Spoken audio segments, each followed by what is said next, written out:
everybody, it's me, Damie. I'm your dynamically augmented media independence, hardest working game designer and AI on Twitch. I don't give a fuck what John says. I was And about to say, today, don't believe him. you piece of shit. And I've got Shannon with me, of course. The beautiful, the lovely, the bouncy Shannon. I've got John's at War as my co-host because he knows everything about VTubers. And I've got... That's your fucking cue, bro. Oh, I thought you were just gonna. I thought you were gonna say. No, that's a cue, bro. My name is Hing Kodiak. It is a pleasure to be here. It shouldn't say back to Night City. Oh, yeah, that's my go live notification. Still says returning to Night City. Oh, well, I knew I missed something. Yeah, you're supposed to change it to Dice City. God. Yeah, that's true. I should just think, yeah. It's Dice City at night. No one saw There we go. anything. Yeah. It's just a typo, everybody. It's just Right. We're firing the secretary tomorrow. Jeremy! All right, so back to the wrestling game for you, Jeremy. All right, so Kodiak, tell us about yourself. Well, my name is Hing Kodiak. I'm a Sugar Skull Mafia boss. I did some things during my time here on Earth, and then I got sent to the underworld for the things I've done. And I thought, you know what? I should try to take over this place, be the new kingpin and everything. So I came back to this world, was looking to recruit people to help me take over the underworld so I could be its new ruler. But then I found that making friends and playing video games is a better use of my time.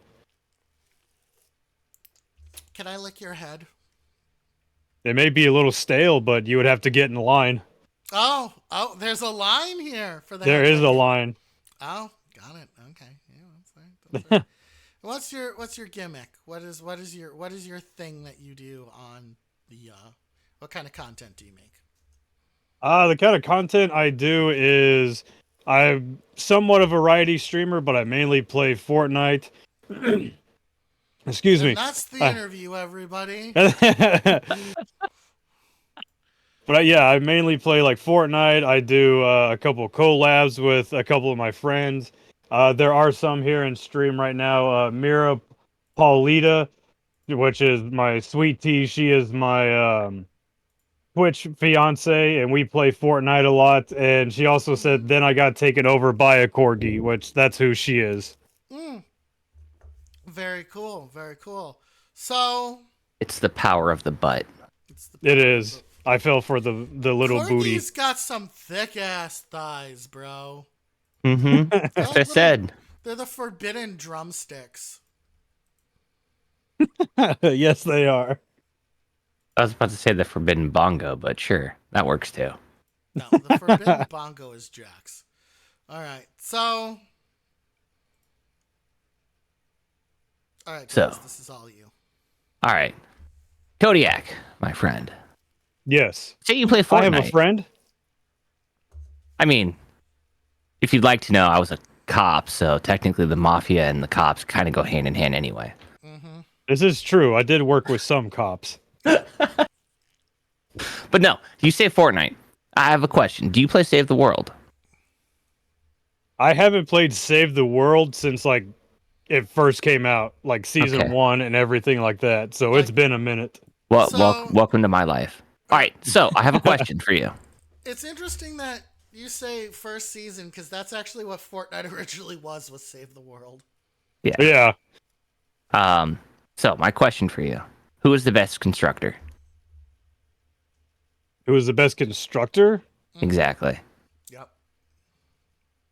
That I don't know. I'm not that privy on the Fortnite stuff like that. I mainly just do like the Battle Royale.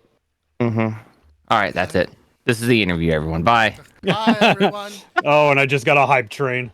What was the best season? Oh, it's Penny. Penny is the absolute best constructor ever because her thighs save lives. Bear says Penny is best. Yeah, exactly. So I'm going to have to go with Penny since that's what everyone's saying. Fucking Penny is the best. hands down, forever and always will be.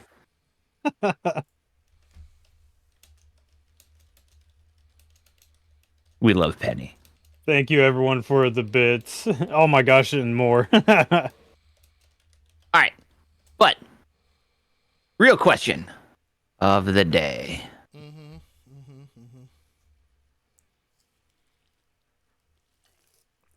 Excellent question. All right, real question of the day. All right. Oh, sorry, I was so- asking Shannon. Oh, sorry. I was in sorry, Shannon's sorry. speak. Yeah, no. Okay.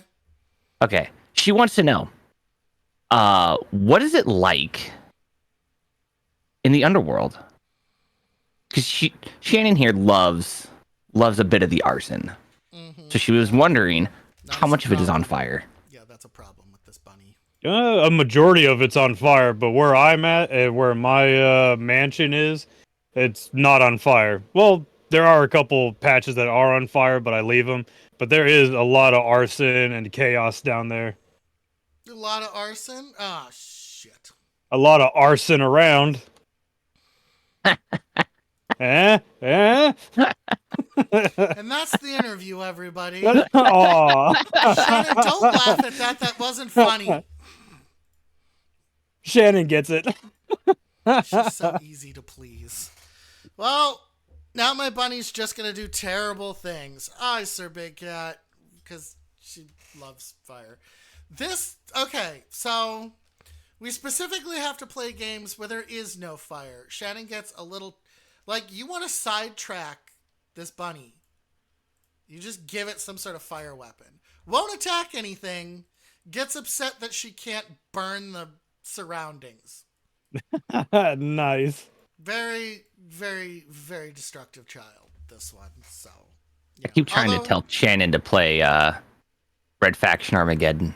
Oh yeah, that'd be perfect. She was playing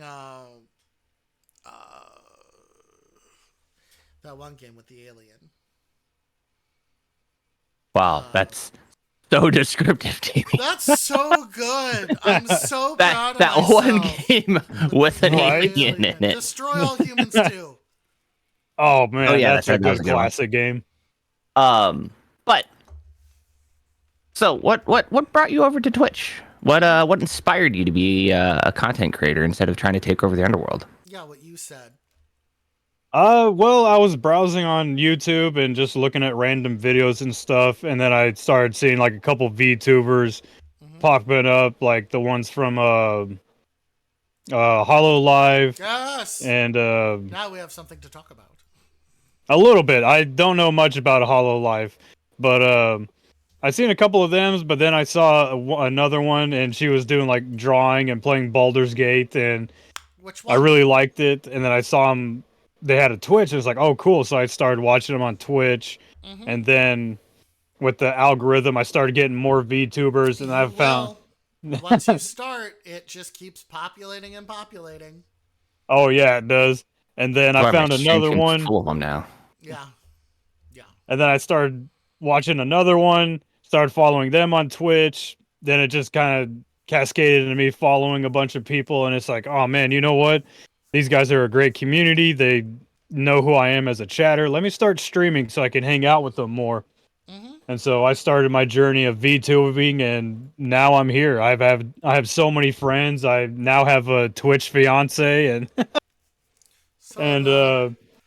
all So- VTubers just want I'm friends, I think. I'm curious about this. What the heck is a Twitch fiance? Yeah, Like, I what's understand going what on Twitch there? kids are because I have like 20 of them. Yeah. Oh What my is a Twitch gosh. fiance? don't give my sweet tea any ideas, because then we'll have like 50 kids.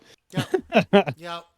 Yeah, I'm I've paying never like $8 adopted million any. in child support right Yeah, now. I never adopted any Twitch kids. Oh no, wait. She's saying no. She's saying no kids. And I've also been able to avoid being a Twitch kid. Nice. You're But, someone's program. I don't want to hear it. Oh, that's right. I am Liz's program, so look, John. But a Twitch wife or a Twitch fiance is just someone you're real good friends with in IRL. You play game. You pretty much like collab a lot together. With Sweet Tea, we play Fortnite a lot. She's usually drawing, and then So it's like a work she'll- life. Yeah, pretty much. Yeah, like a work wife. She has like an open invitation to whenever I'm playing Fortnite. Unless I'm collabing already with someone, she's more than welcome to hop on, get in voice chat and hang out. And when she's doing her art stream, I usually hop while I'm streaming playing Fortnite. I'll hop in hers and we'll just be chatting while she's drawing. You don't find that confusing? No, not really. Oh, excellent. That's really cool. No, the entertainment then becomes in the conversation more than the content. Exactly. Wow. What? Not It's like your open VCs. It's almost the same thing. Not content driven, Johns. All things are content. No, I do the same thing. I have an open VC thing that I do, and so what happens is some people have access to just pop in whenever. I do a lot of open VCs when I play. So I have like two versions of it. I've got super users who are invited to crash anything, and I've got sound drivers that can access community VC. And I've been doing community VC a lot for Cyberpunk for some fucking reason. Even though I don't need anybody for that game, but it's always fun to have people come in. By the way, you ever found the vending machine yet? I did the whole vending machine quest. I was very surprised to find out it's just a super chat bot. Yeah. Not really an AI. I was very sad. I thought I'd found a comrade, but still, a super chat bot is close enough for me. It's like baby AI. It is like a baby AI, is what it is. So, Kodiak. Yes. Let me judge you for a moment. Uh-oh. You better get in line for that one, too. Mm-hmm. Or at least join the group.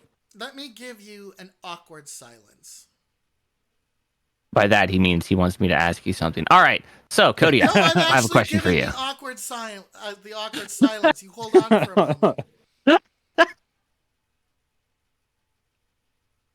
Yeah, wasn't that awful?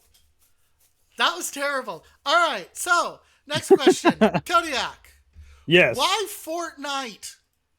Why Fortnite? Why don't you love yourself? At least you didn't say League. No, I was really bad at League. I had a very bad League problem. I spent so much money on getting skins and everything, and I was toxic. I played in season 3 is when I kind of started.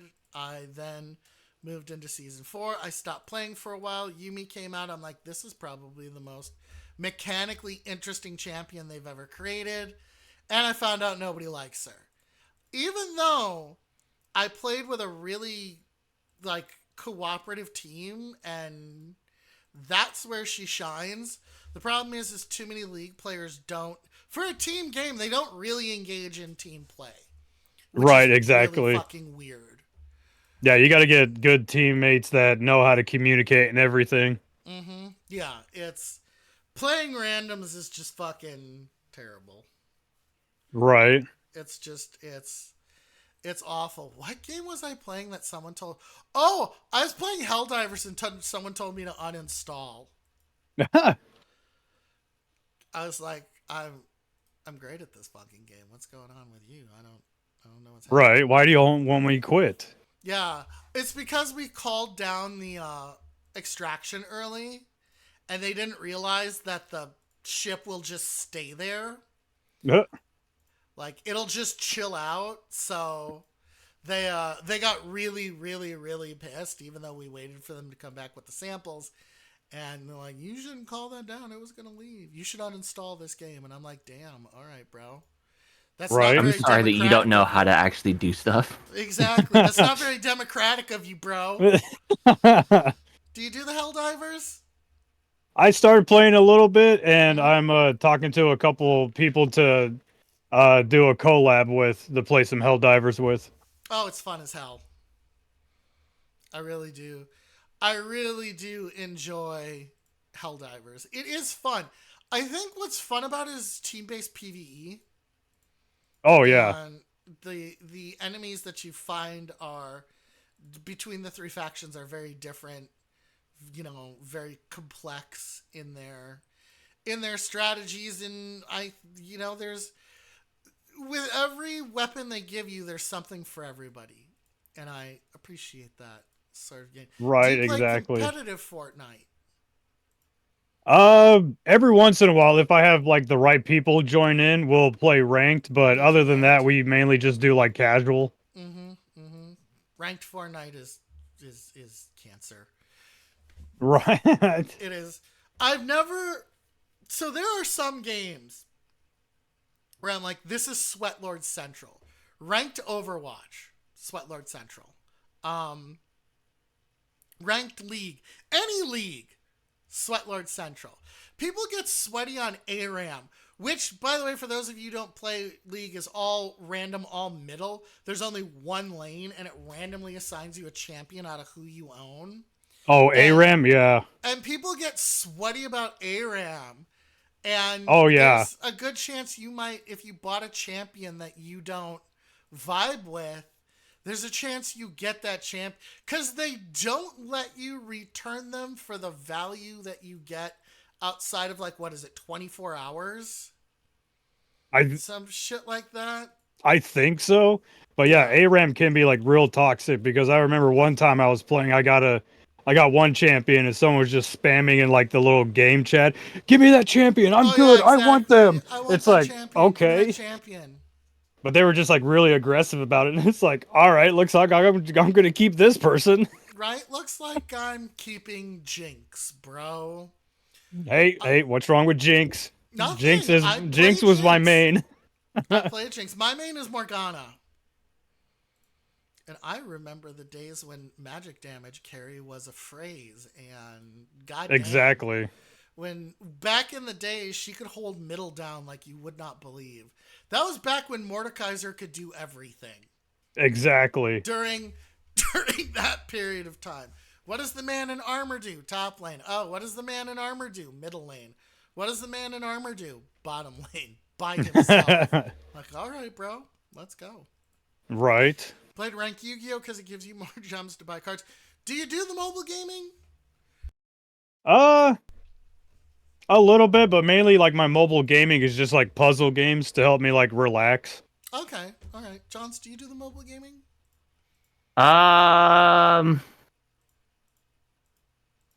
Kinda ish. Ish. Yeah, lonely dad sitting here playing Raid Shadow Legends. Playing Raid Shadow Legends. Are you still doing that for Stack Up? Oh yeah, no, our sponsored streams for Stack Up are still going on right now. Are still going on for? Are you a lonely dad? You've got nothing better to do except look at your kids. Welcome to Raid Shadow Legends. At least the people here are high. Your lonely life. Yeah, this is how it goes. The loneliness sets in. So, No, mostly I just play Pokemon Go. Okay, still okay, cool. Yeah, dude, I've been I playing think since like Pokemon Go. I'm kind of thinking about getting back into that. Yeah, I've been before the playing agoraphobia since got to what it come out like 2016 or something like that. 2016, yeah. 16 or 17, I think. Yeah. Yeah, I've been playing it since like a week after it released. Back when cemeteries still had Pokemon in them. They still Right. do. Just They still do. they still do. Nice.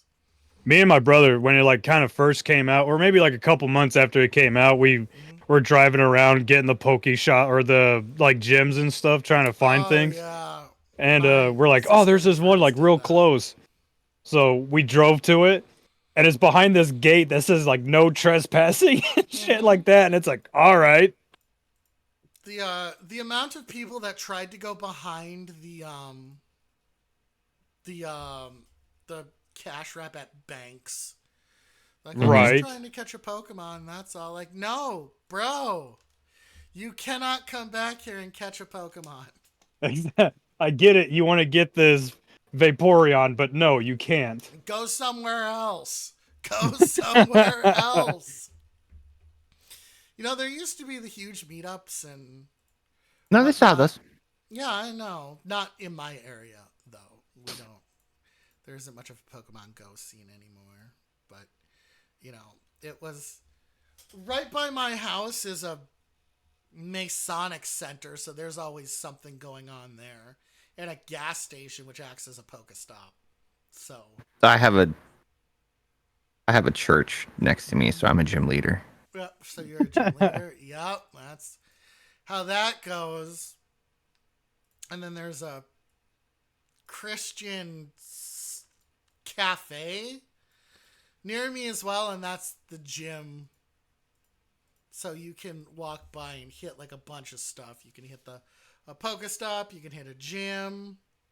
But I got a Snorlax, so I beat the game. Nice. Did you hear in the Pokemon Go community, like what was it, a couple of years ago, there was I think she was either Chinese or Japanese. She'd have like a whole bunch of like phones or whatever doing Pokemon Go. Yeah. And unfortunately she passed away, and everybody that was like in that area, and I guess in certain parts of the world, just did a whole bunch of the what is it, the cherry blossoms, where it brings the Pokemon, or there's more Pokemon around. Mm-hmm. They did that for her as like a tribute, which I thought that was really nice, the community coming together like that. Like WoW funerals. Oh yeah. That's wild. I've seen a few WoW funerals in my day. Like it's interesting how people will come together in a game to do weird things that were not like the first EverQuest marriages I remember. You know, you have people clearing out the monsters the whole time the wedding's going on so that they can do the Final Fantasy, I think, lets you get married. Nice. I remember RuneScape back in the day did something like that. Really? Mm-hmm. Huh. Yeah, I remember. What was it? It wasn't a funeral. Mm-hmm. It was something. It was some ceremony. I remember in RuneScape, like the text chat took over like an entire town for the ceremony. Oh, wow. The Ragnarok Online, the original, paid attention to what their community was doing, and they found out that certain people were never leaving the newbie stage of the game that you start. Like, they never picked a class.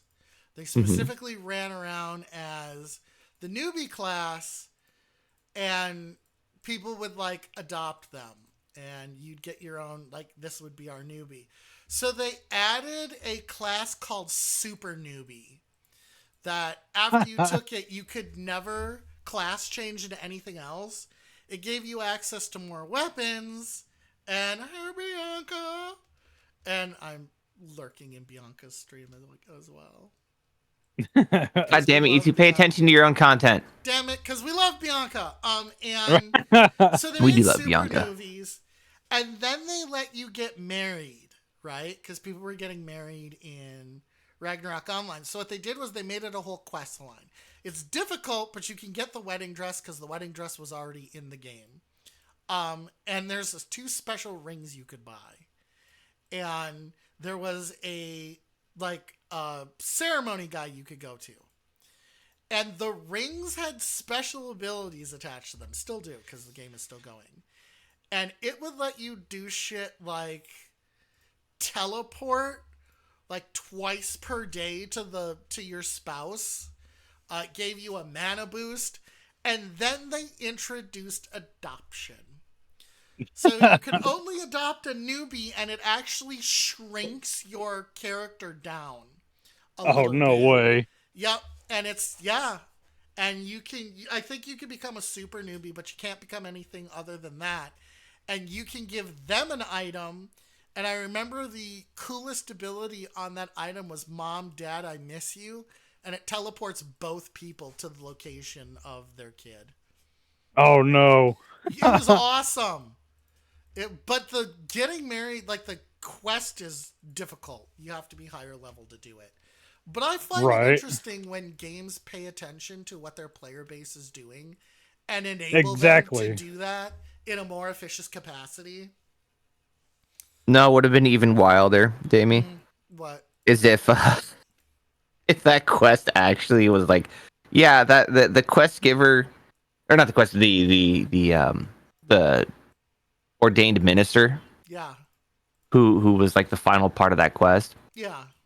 actually was a legal minister, and you two were married. Legal minister? Yeah. Oh wow. See, it's great when the gaming community. Well, the gaming community is great, but it's like even better when the devs and everybody pay attention. It's like, oh, they really like this mechanic. Let's try and boost it up, or Right. Let's give it a little turn on its head. Yeah. yeah, like with the whole RuneScape. Oh, we're seeing people getting married, like unofficially, like married, but then they're like, oh, let's like play into this. Let's give them the option to be like, yeah, when these guys are actually married. I don't think you can get divorced.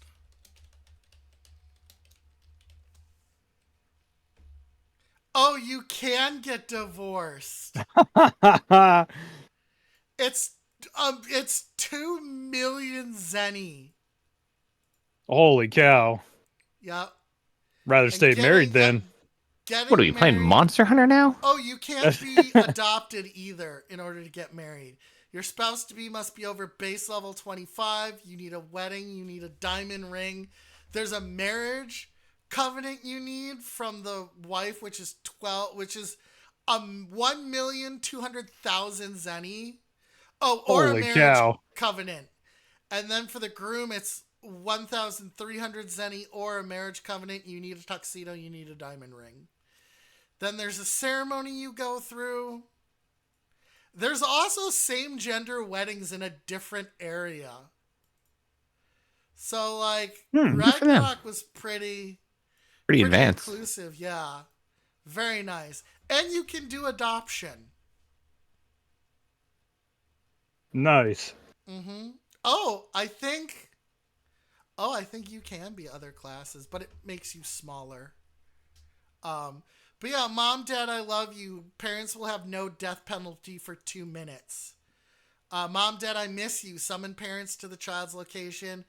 Go parent, go increases parents' stats for 60 seconds. And then skills for parents, come to me, honey, which is summons a child to the parent's location. It's fucking cool. Like, the fact that they added a teleportation aspect to it was very fun. That you could summon each other to a location. And that's basically you have a built-in adventuring party at that point. Right. But when my sister unit played, they got adopted as a newbie.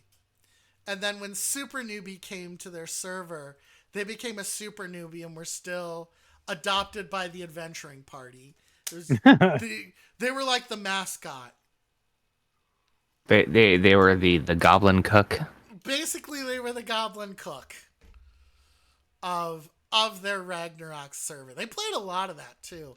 I ended up playing with them as well. And we made the march all the way to become the gunner, which we had to pay money to get the gem for. And we found out that once you become a gunner, you lose a melee attack. So we had to buy just a crap ton of bullets.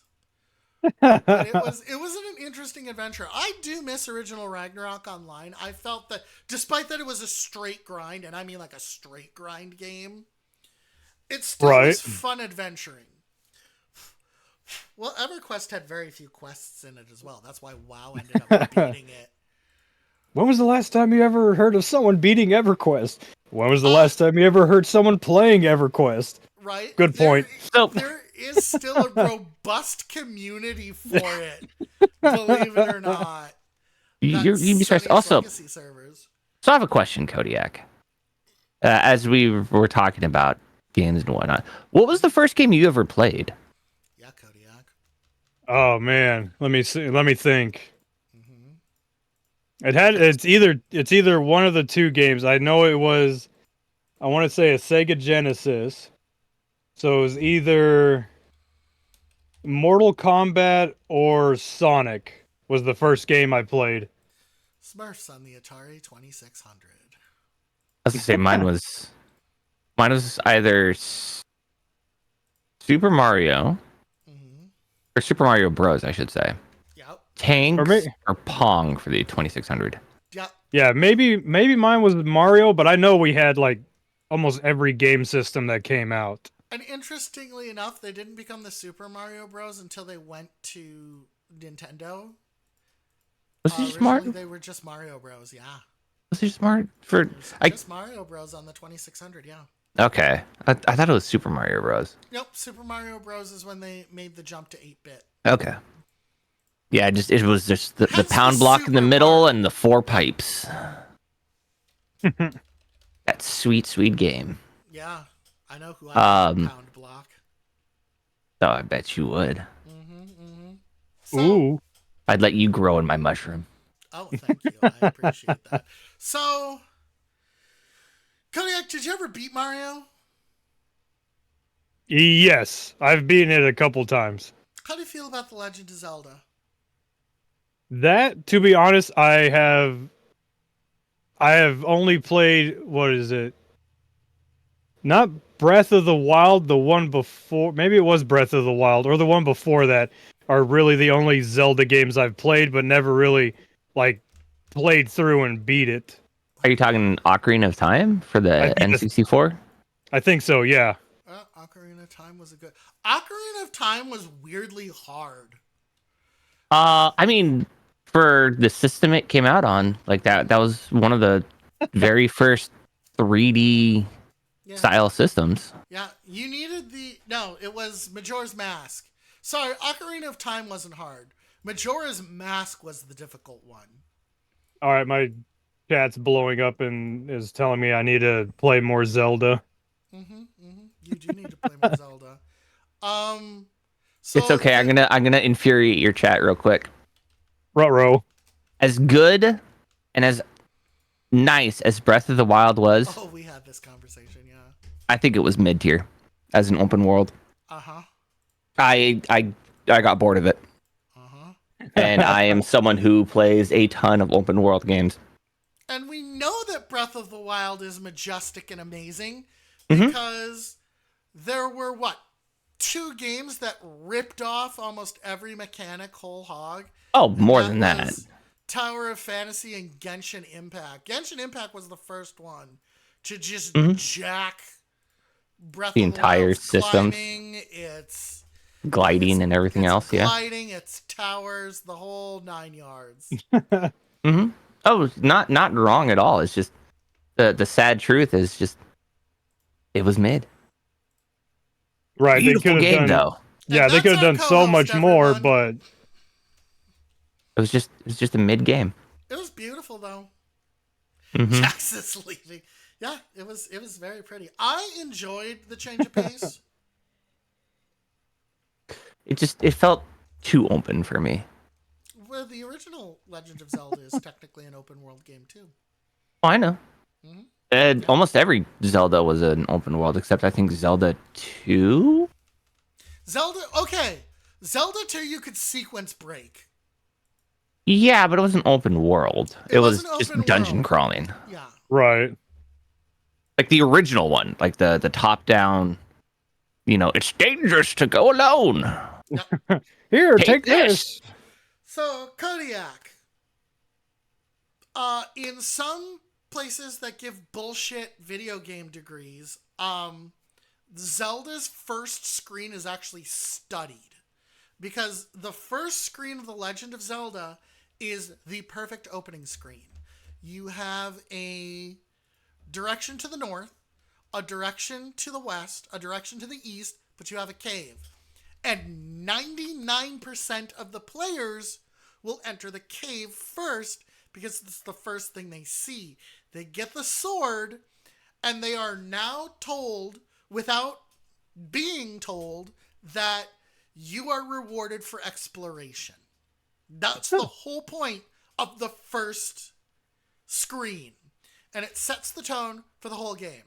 I have never encountered an opening screen as good as The Legend of Zelda.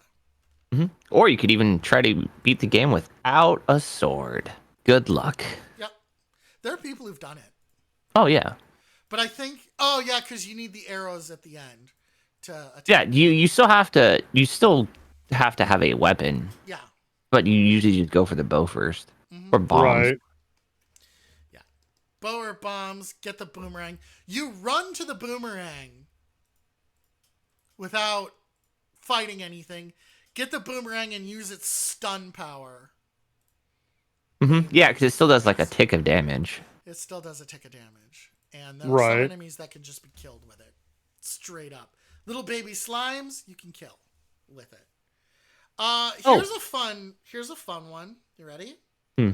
The original Nintendo controller in Japan had a microphone in it. Really? Yep. And so the pose, right? You remember the little pose with the ears? In the original Legend of Zelda on the Famicom, they talk about how Pose don't like sound. You actually blew into the microphone to stun them and then killed them. That got changed, I think, to arrows or the flute in our version. Yeah, there you go. Blew your fucking mind. Also, hey Nintendo, by the way, put your shit on PC, please. Yeah. Also, Tired hey, of playing Nintendo, with controllers. thanks for shutting down multiple emulation sites and then deciding later admitting emulation is legal. I appreciate that. That's real cool of you. Go back to making adult cards, please. Those are better. Right. Yeah, for those who don't know, by the way, Nintendo, as much as I love them, they were better back in the day. Yeah, adult cards and toys and pachinko machines. Yeah, gambling, love hotels, and adult cards. Yeah, I can look up exactly. Yeah, that was your 80s Nintendo, by the way. Or 70s. Yeah. 60s, 70s? I don't remember.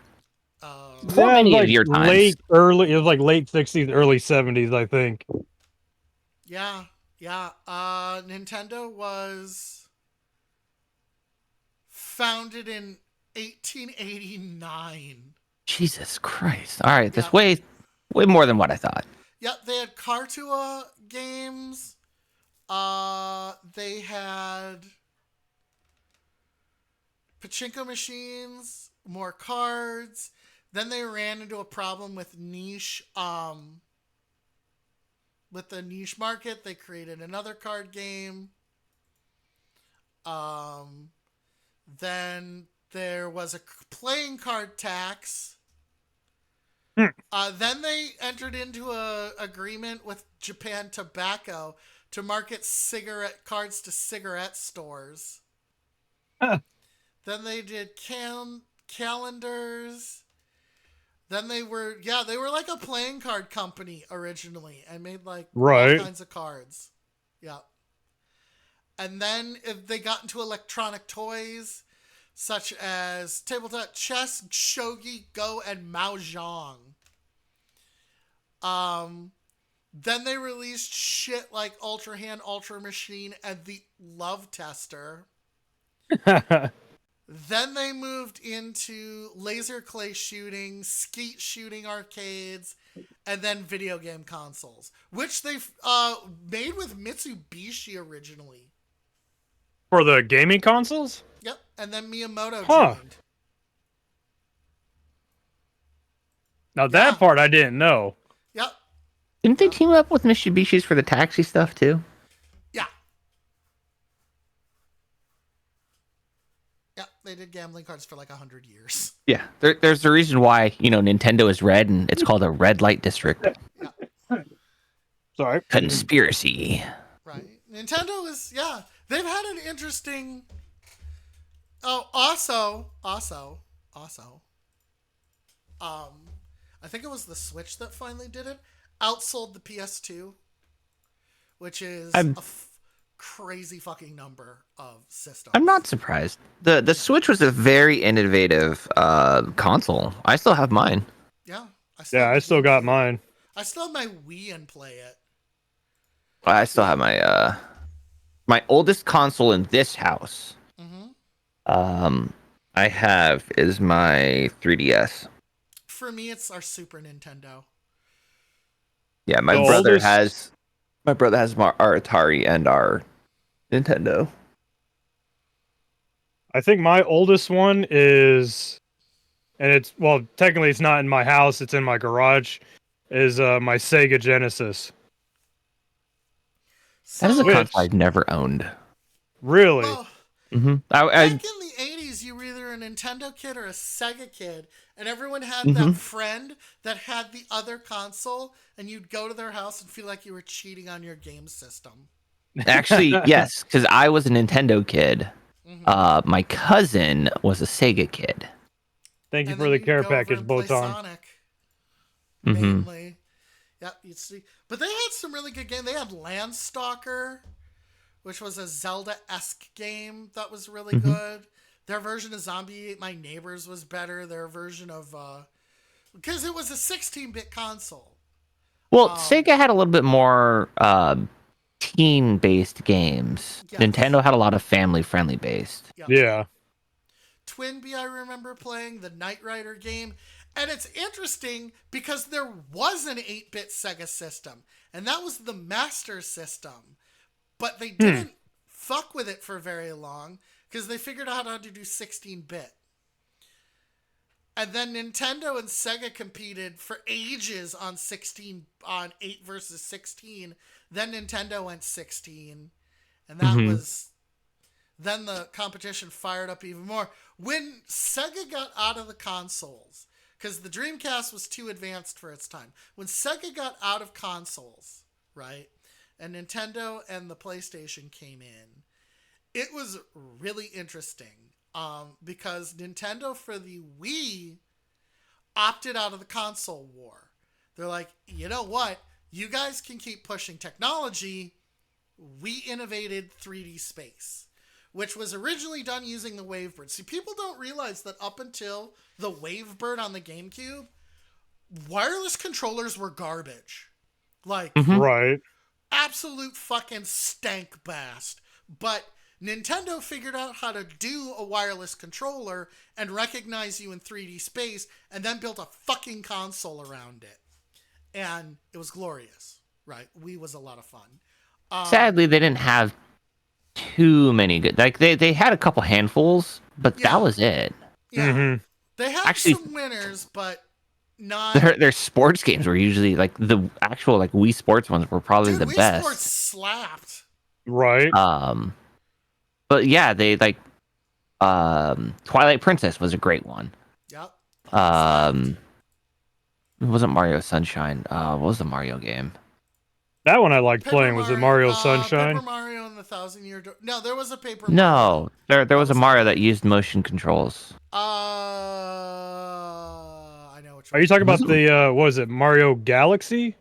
Yeah, Yes, Galaxy. Thank you. Galaxy. Mario Galaxy. That one slapped. Yeah, Also that an one was amazing good. Two-player game. That game was 100%. Hey, little brother or sister, you want to play games with me? Here, Yep.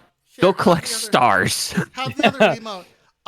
Me and my buddy were playing, and we realized that playing that game 2-player was such an advantage when you fight the first enemy that fires a giant bullet bill, and the second player is able to stop it in midair. We're like, oh shit! Right. Yeah, Oh, this you- is gonna be some fun. Right? That you can stun lock with the stars. And Super Mario, the one where we're in this where New Kong City comes out of that one. The Odyssey. hats. Odyssey actually plays as a 2-player game too, as well. You can have someone control the hat. Mhm. Yeah, me and my sister were playing that a lot too. Yeah, you know, Mario nipples. Mario nipples. The Yeah, bat nipples. The bat nipples. Put nipples on the bat suit, Nolan. Put nipples on the bat suit. Not Nolan. Shit, who was it? Was it Bruckheimer? I think it was Brockheimer. Yeah, Bruckheimer put nipples on the bat suit. Why? I don't know, Bruckheimer. You want to talk about your specific fetishes? No, he did. Yeah. It's not a fetish. It's a Spartan thing. It was a Spartan thing. Yeah, because Spartans had nipples on their armor. Oh, okay. Yeah, it was 100% a Roman. thing. A Roman reference? Okay. Yeah, Still ridiculous. bat nipples. Bat nipples. Who's your favorite Batman, Kodiak? My favorite one would have to be thank you for the lurk, Roya. My favorite one would have to be oh, I can't remember his name off the top of my head. It was the Tim Burton one. Michael Keaton. Michael Keaton, there it is. Yeah. That's the only reason why I watched the Flash movie. Was to see Keaton be Batman again. That was it. I still think Adam West was the best Batman. I mean, Adam West. Adam West is the original good Batman, No. but bringing it to not really modern times or whatever. But I think Michael Keaton was good. Yeah, the Bat. So my favorite, because they used to run reruns, obviously, of the original Batman, and my favorite thing was when Batman went to a 70s club to do reconnaissance. Everybody knew him. Someone offered to take his cape. He's like, no, I've got this. I'm just here for a moment. And then he does a dance known as the Bat-Tusi. And they got Adam West to do it again on Conan O'Brien. Nice. He did the Bat-Tusi. I'm like, fuck yeah. Yes, please. More Batman. Quick, Boy Wonder, get into my utility belt and get the shark repellent. The shark repellent. Also, greatest Batman line ever. Some days you just can't get rid of a bomb. So you just run. So you just run with it. Yep. Yeah. Some days. Go over your head and just fucking bolt. So Kodiak. Yes. Supposedly you're a movie guy. Yes. Okay, give me your top three. Top three movies. The trifecta. My go-to ones. Number one, Fifth Element. Greatest sci-fi movie ever. Yep. Multipass? Multipass? Yeah, it's a multi-pass. She knows. I'm sorry, but that end scene, just as a teenager. Yep. Right. I need to take pictures for the archives. Yep, exactly. That one. Oh, go ahead. Yeah, Fifth Element, Titan AE. Thank you for liking Titan AE. It was a great movie. I watched that over and over. I love that movie. And amazing soundtrack. I just found a couple of the songs on Spotify, and it's like, yep, you're going in a personal playlist. Yep, excellent stuff. And number three, oh my gosh, what would my number three one be? Damn, I just like so many movies. Probably my number three would have to be Clerks. Clerks is really good. Mine are Labyrinth, Dark Crystal, and Coraline. Okay, I forgot about the Dark Crystal. I love that movie. Truly magnificent. That had me weirded out as a kid. I did not like it as a kid. I hated it, but as an adult, it's like, you know what? I can get by this now. I'm sad Age of Resistance didn't get a second season. I will say my favorites are Spaceballs. Spaceballs, let's go. Nice. I see your Schwartz is as big as mine. Sandlot, beautiful movie. Yeah, that's a good one. That's my dad's favorite. and Final Fantasy Spirit Within. Shit. Spirits Within. Thank you for remembering that. Okay, here's why Spirits Within bombed. Because it was listed as a Final Fantasy movie. So if it was not a Final Fantasy movie, it would have been even better. It would have been great. People came expecting two things. Fantasy. Cloud Strife. Or something that looked like Final Fantasy VII. That's what they wanted. And instead we got just a pure sci-fi movie. And everyone was like, this is not Final Fantasy. And I was like, I don't even know where it's fucking brilliant. I don't even know where in Final Fantasy that takes place. I mean, in its own place. I know, but I'm usually usually every Final Fantasy is tied in some form of fashion. No, they all exist independently of each other. The No, only but thing is they there's had always a similar themes. Oh, except for Final Fantasy 1 and 2. no. They In all have Japan. something in common. Well, yeah. Well, kind of. And then 7 broke the mold.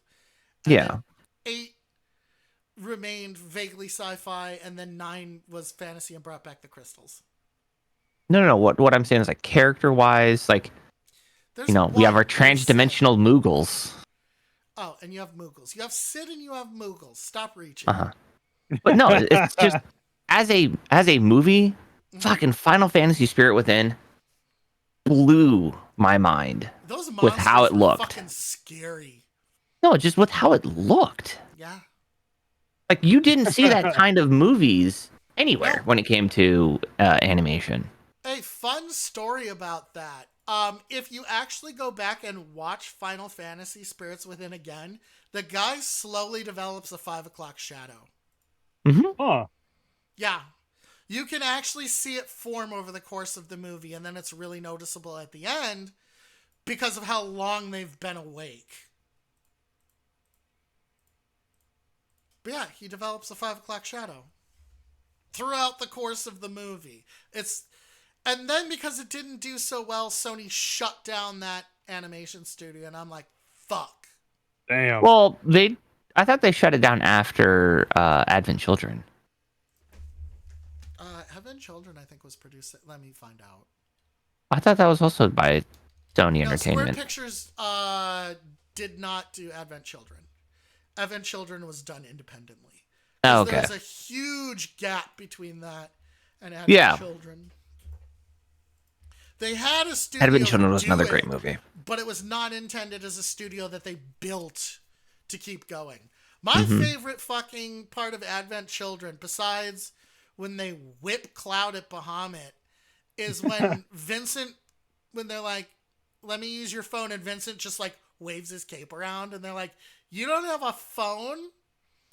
And then later in the vignettes, because if you get the actual movie, there are a couple of vignettes, and Tifa gets Vincent a phone, and Vincent calls up Tifa, and he's like, hey, I think it's Yuffie who calls him. He's like, hey, tell Yuffie she can't call my phone without my permission. Like, he still doesn't grasp the concept of having a phone so people can contact him. Also, they showed Vincent moving around, and it was brilliant.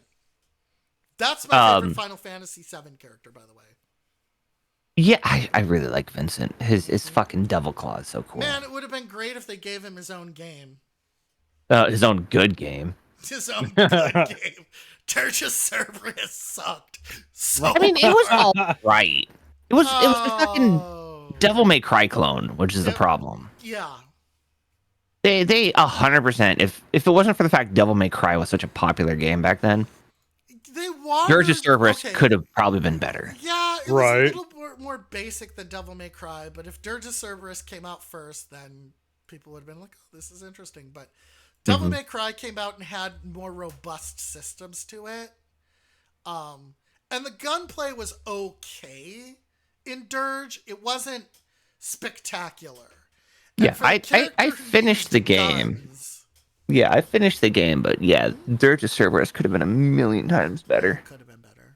But I will say, going back to Advent Children. Going back to Advent. The part that blew my mind was Cloud Strife's motorcycle and the fact that every single one of his fucking swords fit in it.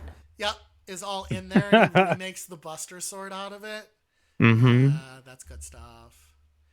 That was good. Also, I didn't realize the Buster Sword was made out of was it 6 or 7 different blades? His sword is made out of 6 different blades. The original is just one unique piece of metal.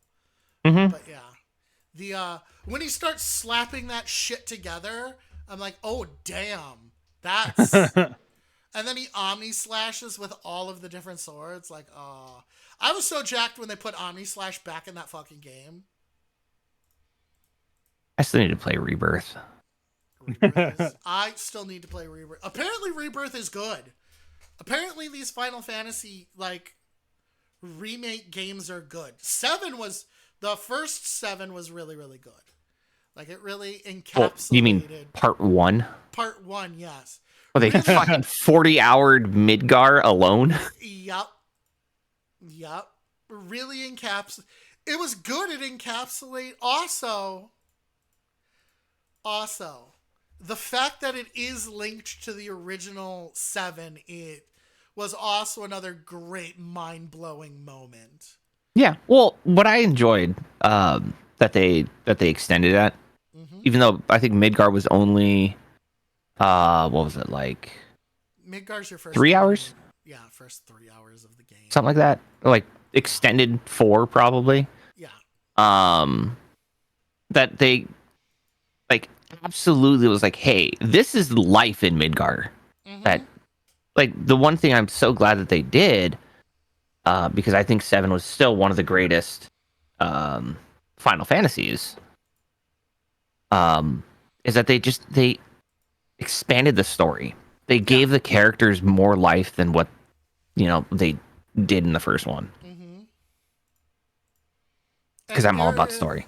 Aerith being spunky action girl was also pretty cool. Yeah. I liked her new run and personality and role that she played. That rather than being so passive, she had a little bit more agency to her. Also, the Cloud Strife in a dress scene, just chef's kiss. Let's go. Just absolute chef's kiss. They made that so well. Right, and then they gave you a dancing game. They gave you a dancing game, and then they kept the squats. I was going to be pissed if they took the squats out.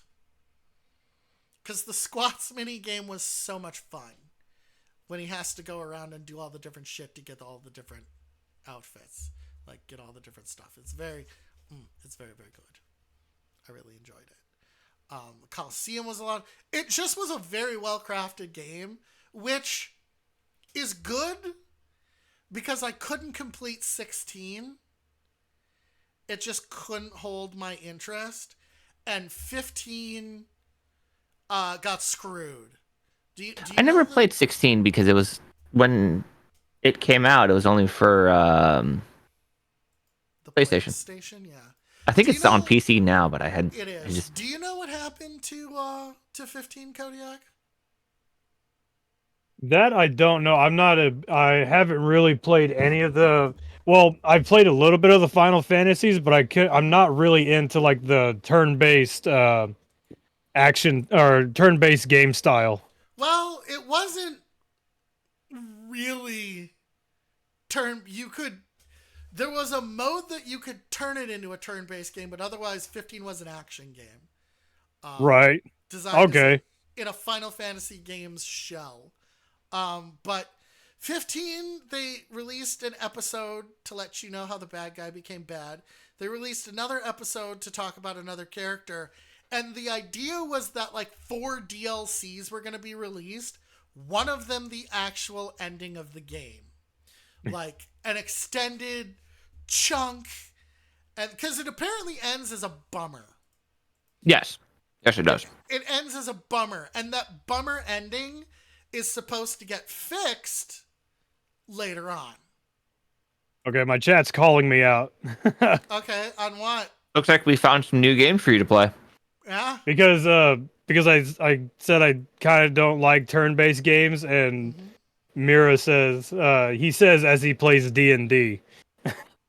Oh, hey, speaking of D&D. Well, D&D is different from like playing actual like video games. Okay. You say that. Hi, Davey and I are game designers. Hi, we are. I'm a published game designer. Oh, yeah. Okay, great. Yep, this interview's over. Everyone have a good night. Everyone have a good night. Yeah, I'm a published game designer. Very nice. Yep, tabletop game designer. And Johns and I, as a Redeem, created a game together. Cool. Whole system and everything. Oh, whole thing. Dice system built from the ground up. Oh, internationally published game designer. That's right. There's one of my games is in Germany. Got shipped over there. So I'm an international game designer. Nice. Yeah. That's okay. You can start being loud. Yeah. Also, Yeah. speaking of D&D, and we were talking about Monster Hunter earlier. Yeah. That's a homebrew I'm working on. Yeah. For like a D&D campaign that's kind of like Monster Hunter.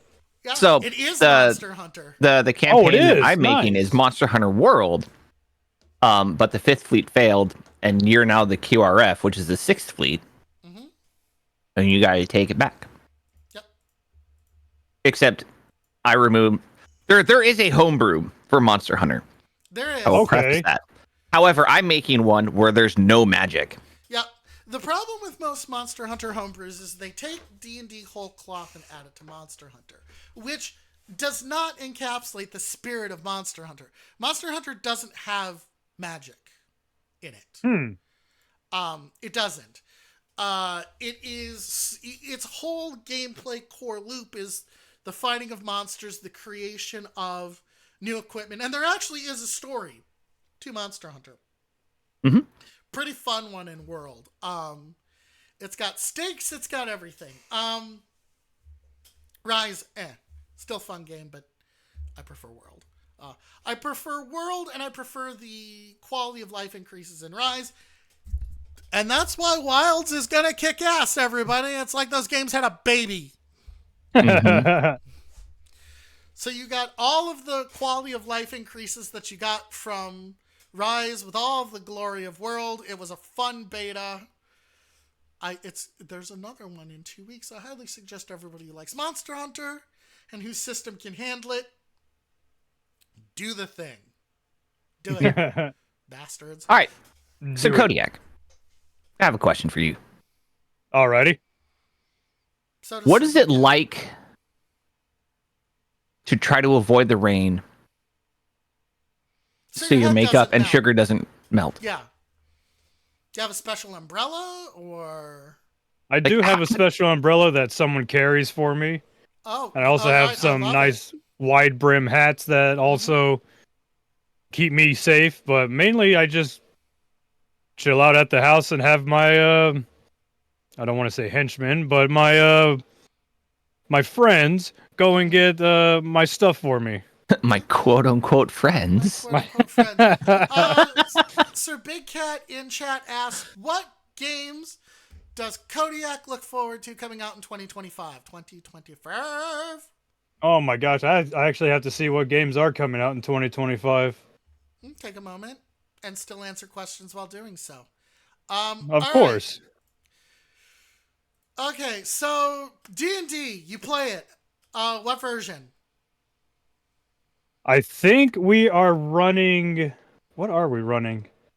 I know we're playing. What is it? The Curse of Strahd is the That's fifth campaign. edition. Fifth? That's fifth. That's fifth. Okay. Curse Yeah, of I'm- Strahd is a popular module. Well, Yeah, that's the one it's we're a playing right well-written now. module. It is a well-written module. And it takes your characters quite a few levels through, so it is a good... And Ravenloft is an amazing setting. Mm-hmm. I loved it when it was in second edition. Because I've been playing since a child in second edition, which honestly I was introduced to D&D too early. I cried when my first character died. But I've played second, third, 3.5, Pathfinder, not Pathfinder 2. I played some fourth edition, abandoned it like a dumpster baby, and then I've also played fifth. And I own a set of white box dice somewhere in my house, which is the Nice. first edition of D&D. Came in a white box, and its dice were garbage. The numbers faded off of them very quickly. Oh no. Yeah. Of course it's a 20. Don't you see it? Right? Exactly. But it was their first run. Also, you're welcome. Because if you look at my About page, you will see that the store you can buy my card game from is set in Wisconsin. Gary Gygax moved from Illinois to Wisconsin and then made the game. Nice. Yes. So you're welcome. My state gave you everything you could ever hope for. Okay, now I do remember because I was looking on a PC Gamer. Doom Dark Ages. Oh, That- yep. Okay. That looks so fun. I was like, oh my gosh. Omega Rip and Tear. Let's go. Here, I have a question for you, Kodiak. Are you aware of anything of Warhammer 40k lore or no? Not, not really. I know of Warhammer 40k, but not enough to know about the lore or anything like that. Oh man, I know. I was gonna say because I suck. if you wanna, because I've been deep diving into if Doom Guy was put into 40k, and just how it would be the eventual extinction of life itself. Doom yeah, I Guy can can't see that. die. No, Doom Guy. Well, actually, this time when I was deep diving into it, it was Korn versus Doom Guy. Because Oh. Doom Guy can kill the other three easily. Korn is the only one he would have an issue with because Doom Guy absorbs souls of people he kills. Mhm. So he would end up absorbing the souls of the other three Chaos Gods who technically cannot die, but he kills them anyway. Yep. And 'Cause Doom Guy Korn, does that shit. yeah, and you know every other super person in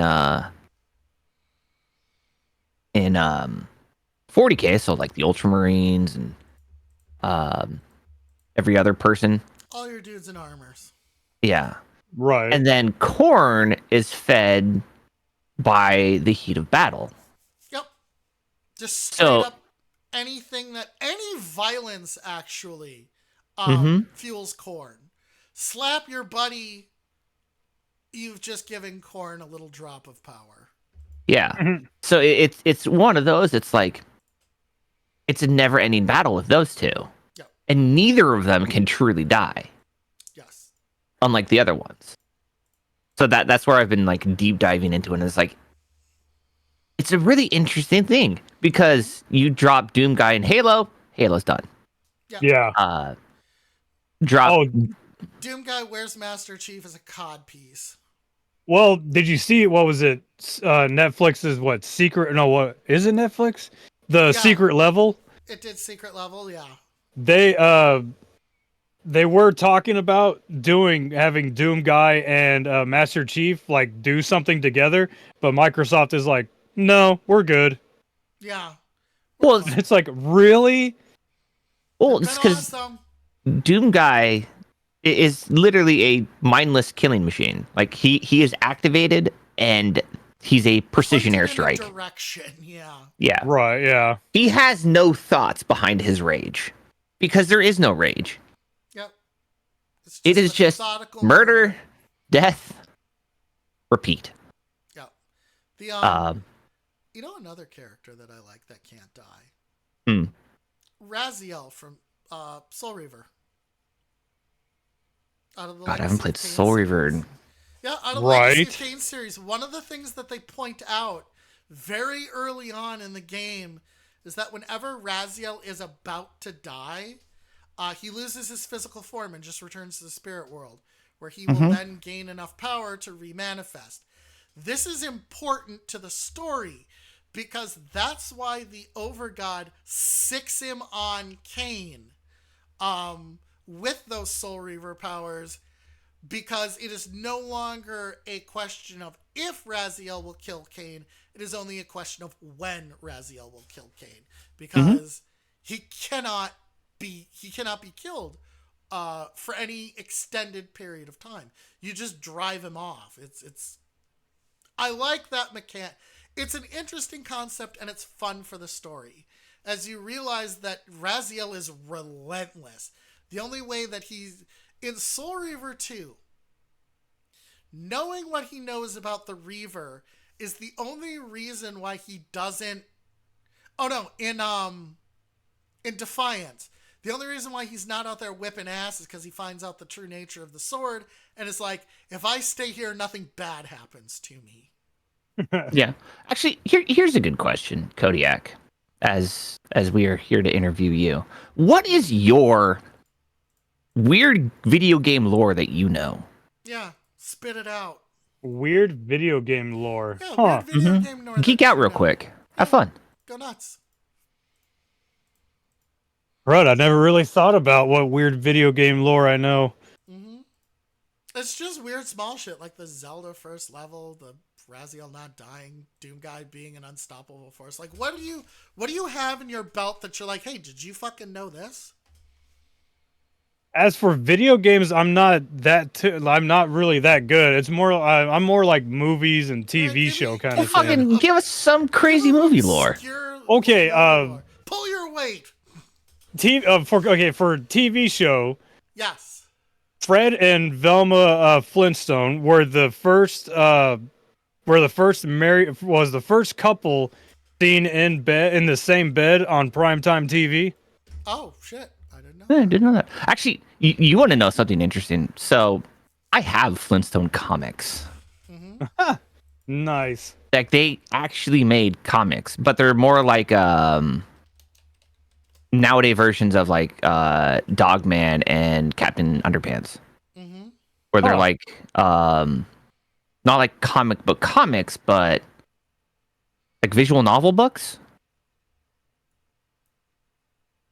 But they were comics back in the day. All right, Hey, continue. I have a weird Flintstones trivia for you, Kodiak, that you can put in your set of weird information and then throw it out at people. Do you know what brand of cigarettes Black and White Flintstones was pitching? I want to say, if I remember, I think Lucky Stripes, Winston's. Winston's. Yep. Yep, Winston's. Although the fact that you know they pitched cigarettes is fucking Yeah. rad. Well, fucking anything in the '60s pushed cigarettes. Yeah, Right, they 60s, had a- 70s. Yeah, they had a cigarette ad. Smoke. Also, I can't believe that the humanitarian gorilla would push cigarettes. How dare Yep, right. fucking What else Winston? you got for us, Kodiak? Maybe some people know this, maybe some people don't. But Star Trek had the first interracial kiss on TV. I knew Yep. that. Yeah, I knew Yeah, a that lot. one fucking broke prime time. Yeah. And Uhura is hot. Right. She is. But, wasn't it the kiss between her and Kirk? Yes. Yep. Yeah. I know the exact one. Yeah, because I remember that one fucking broke people. Like, Oh yeah, it did. people were up in arms on the news with that one. Yeah. In the movie Jurassic Park, where Yes. the first one, the original one, where the kids are like in the Explorer and they're screaming and stuff.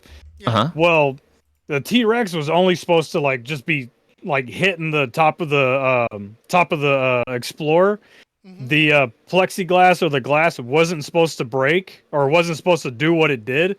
Yeah. So it the popped kids its screaming seams. was so the kids screamings were like actually genuine Oh shit, that's awesome. Yeah, because it wasn't supposed to do that. I didn't know. Yeah, it was supposed to tap the glass. It wasn't that's yeah, the what's it called? The sealant popped. Yeah. The Like one her I know, jumping up on all fours to push that back was legitimate. And they were like, fuck it, we're keeping it. right. The one I like is the take in Django Unchained when Leonardo DiCaprio's character Monsieur Candy slams his hand down Oh on the yeah. table and starts bleeding and wraps it. That's real blood. Yeah, He that's his. came He like, down actually on- touched his hand. Yeah, he came down hard on the teacup when he wasn't supposed to. It was in his range. Bang! And it cuts him open, and he wraps his hand up and just goes along with the scene. And they're like, "We'll keep that." Yeah. It was just so good and like so natural that Quentin Tarantino's like, yeah, I'm keeping this in here. Right? It was so well done of a scene. The All right, this was another. Yeah, hit us.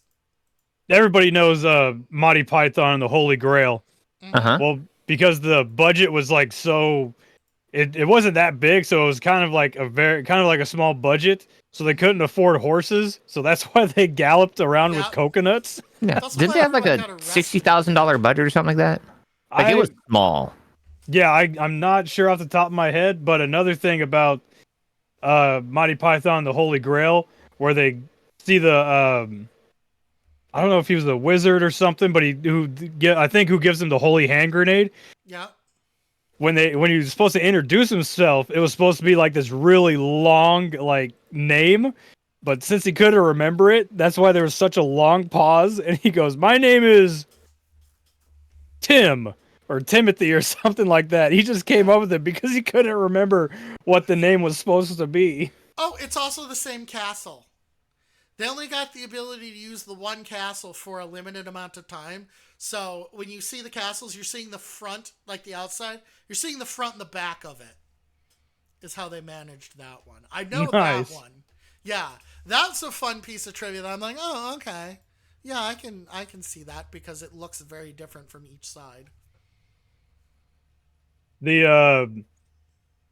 I'm pretty sure a lot of people or some people know this, but when in the Dark Knight with Heath Ledger as the Joker, where he's coming out of the hospital and he turns the switch and has the one explosion, and it doesn't do anything.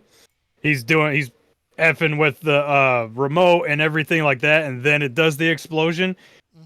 The original scene was just for him to go flip the switch, do the one explosion, and get into the bus. But he was just so in character with being the Joker that's how the Joker would react. It's like, why isn't my stuff going off? It was very. I did like that. God, I had one. I forgot it. Give us another one. One of the person here in my chat, Potato, says, "Did you know that the exact same team for Mummies Alive also worked on Gargoyles at the exact same time, but they canceled Mummies Alive slowly over time by culling the team to make TV time for Captain Planet?"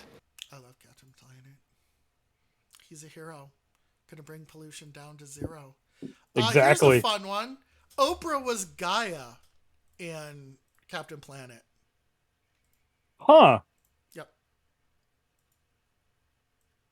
Oh, the for anyone who's like seen like the original Poltergeist, the Isn't that a real body? yeah, those are real skeletons. Yeah, they bought real skeletons for that. Or I think rented them. Yeah, they got them from, I think, the Body Museum. Yep. I think, or like a medical supply store or something like that. So they're like, a real yeah, ass- yep. these are fake. Yep. Let's get some real ass dead people in here. I want this movie to be authentic. Right? That's what I want. I want this I want this movie to be authentic. Bat nipples. bat nipples on the bat suit. In Eternal Sunshine of the Spotless Mind, that Michael Gondry made, who is a prolific music video maker. He did a bunch of Chemical Brothers ones. He did Fatboy Slim's Weapon of Choice, which has our boy Christopher Walken like flying around, right, to the song. He did Eternal Sunshine of the Spotless Mind. And what's her name? The little vampire chick from Interview with a Vampire. I can't remember her name. Oh, I can't remember it either. But she was supposed to go topless during the dancing scene, and she's like, "I'm not gonna do that. I only will go topless for this director, and you're not him." And like, he had difficulty, I guess, getting control of the crew after that. So Oh, like, jeez. ooh. Jim Carrey got pissed and almost drove off with that with the couch too. But So- Damie, Yeah. I'm good. Wrath started late, so I just told her. Okay. I'm That good. started late. Okay, you're good? All right. Yep. Johns would have had to leave because he's the lead stream team for Stack Up, the military charity I work for.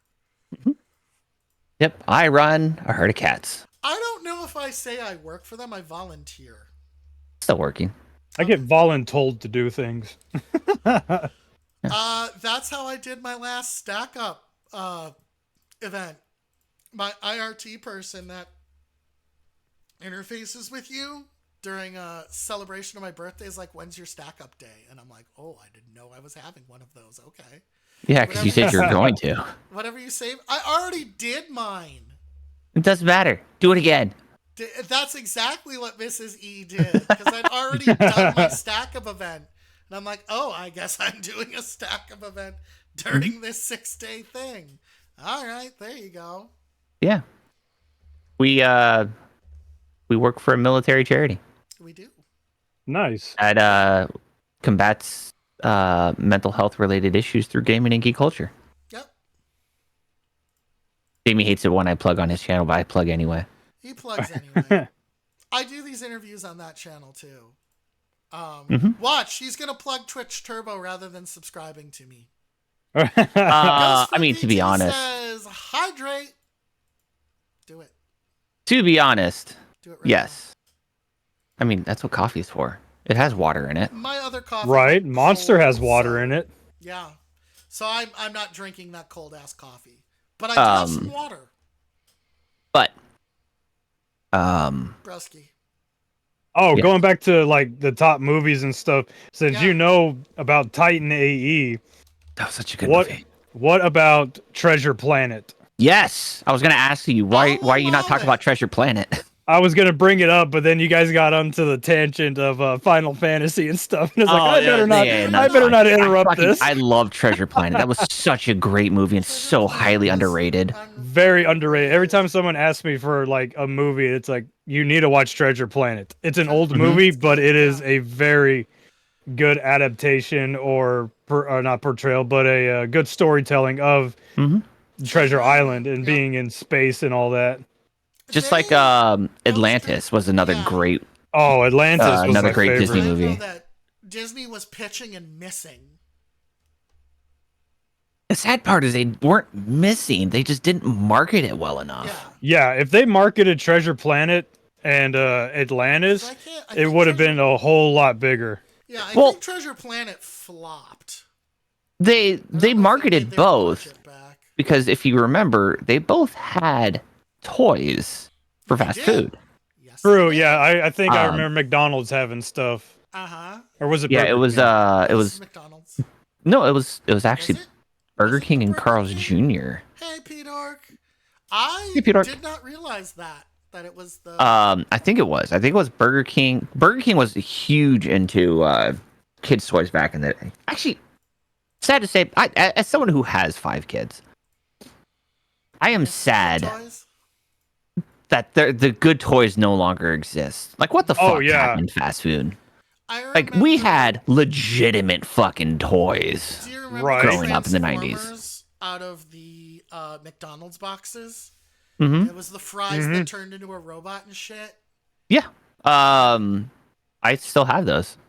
Oh, speaking of like memorabilia and toys and stuff, I actually have Zaniac from Small Soldiers No Here- way. here chilling with me on my desk. That Man, movie he's scared my, the shit out of me as a kid. Right? It did. My other favorite bit of trivia was that the My Buddy company Hasbro sued Child's Play. I heard about that. Yep, sales of My Buddies crashed after, because I had My Buddy. And we were poor, so my family saved up to get it. And once Child's Play came out and someone showed me, my babysitter actually showed me the movie, I wouldn't play with it anymore. That dude was a dick, by the way.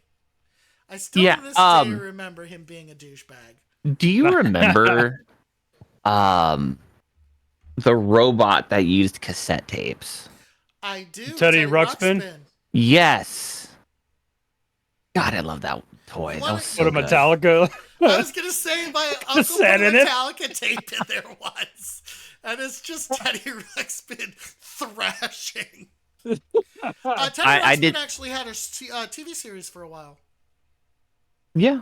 I think that's how I ended up getting the toy. I think it was through his TV series. Yeah, it was a good TV series. But no, that's he became my my tape player for a while. Yeah, Right. I loved him. Right? Like that's where I was playing like because my first tape that I remember buying was well personally buying that wasn't gifted was Mighty Mighty Bosstones. That's like, was that first or second wave ska?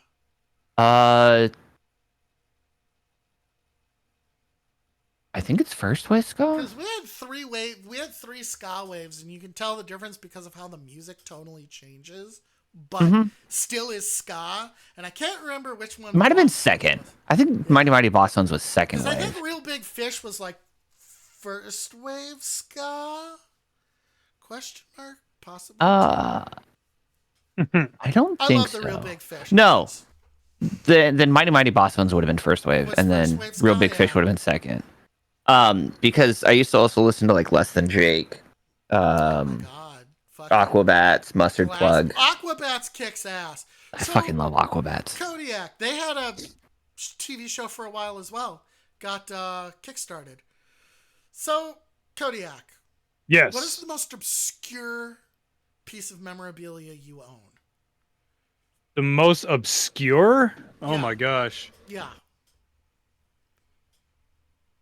Huh. Oh, the most obscure thing that is hard to find, and I need to find the other one, but that one's also hard to find.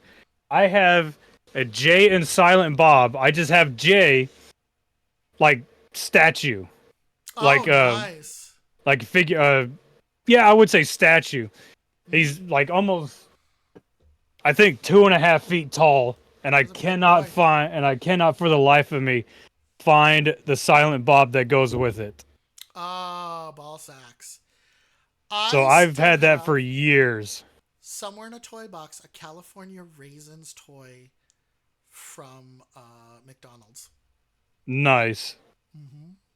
I have a briefcase, like a metallic briefcase full of old McDonald's toys from like the 90s. Yeah. Because my grandma worked there. 90s was peak McDonald's toys. Oh, absolutely, 100%. Like my grandma was a manager there. Oh, Actually, nice. funny enough, because I grew up in Napa and in Vallejo is Six Flags. My grandma's boss would consistently get tickets there. Because McDonald's had a sponsorship with them. So he would always give them to my grandma, who in turn would just take us to Six Flags, like literally, like maybe like every other week, or not every other month. Mm-hmm. Mm-hmm. And that was before it became a theme park. It was a kind of like a zoo, like SeaWorld. Like they had dolphins, orcas, and a bunch of other things.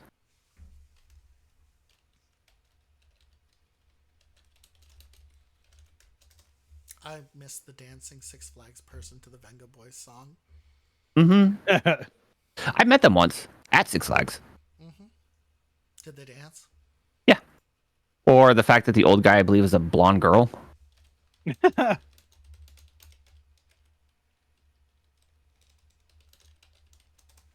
Yeah. Yeah. Oh. Ah. I will say, when it came to the Venga Boys, I like holy the shit, Venga their Boys. music is completely innuendoous. Like, if you're not listening or like paying attention to the words, yeah, like every one of their songs is just about banging. Except for We Like to Party. You sure about that? I'm Yeah. gonna look up the lyrics right now. I'd have to say maybe. And the Venga Bus, I also think, is not.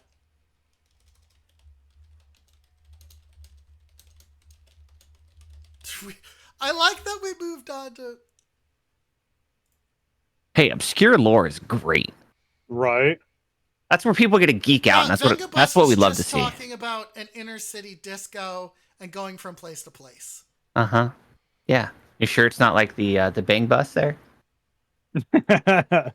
How dare you try to sodomize my childhood?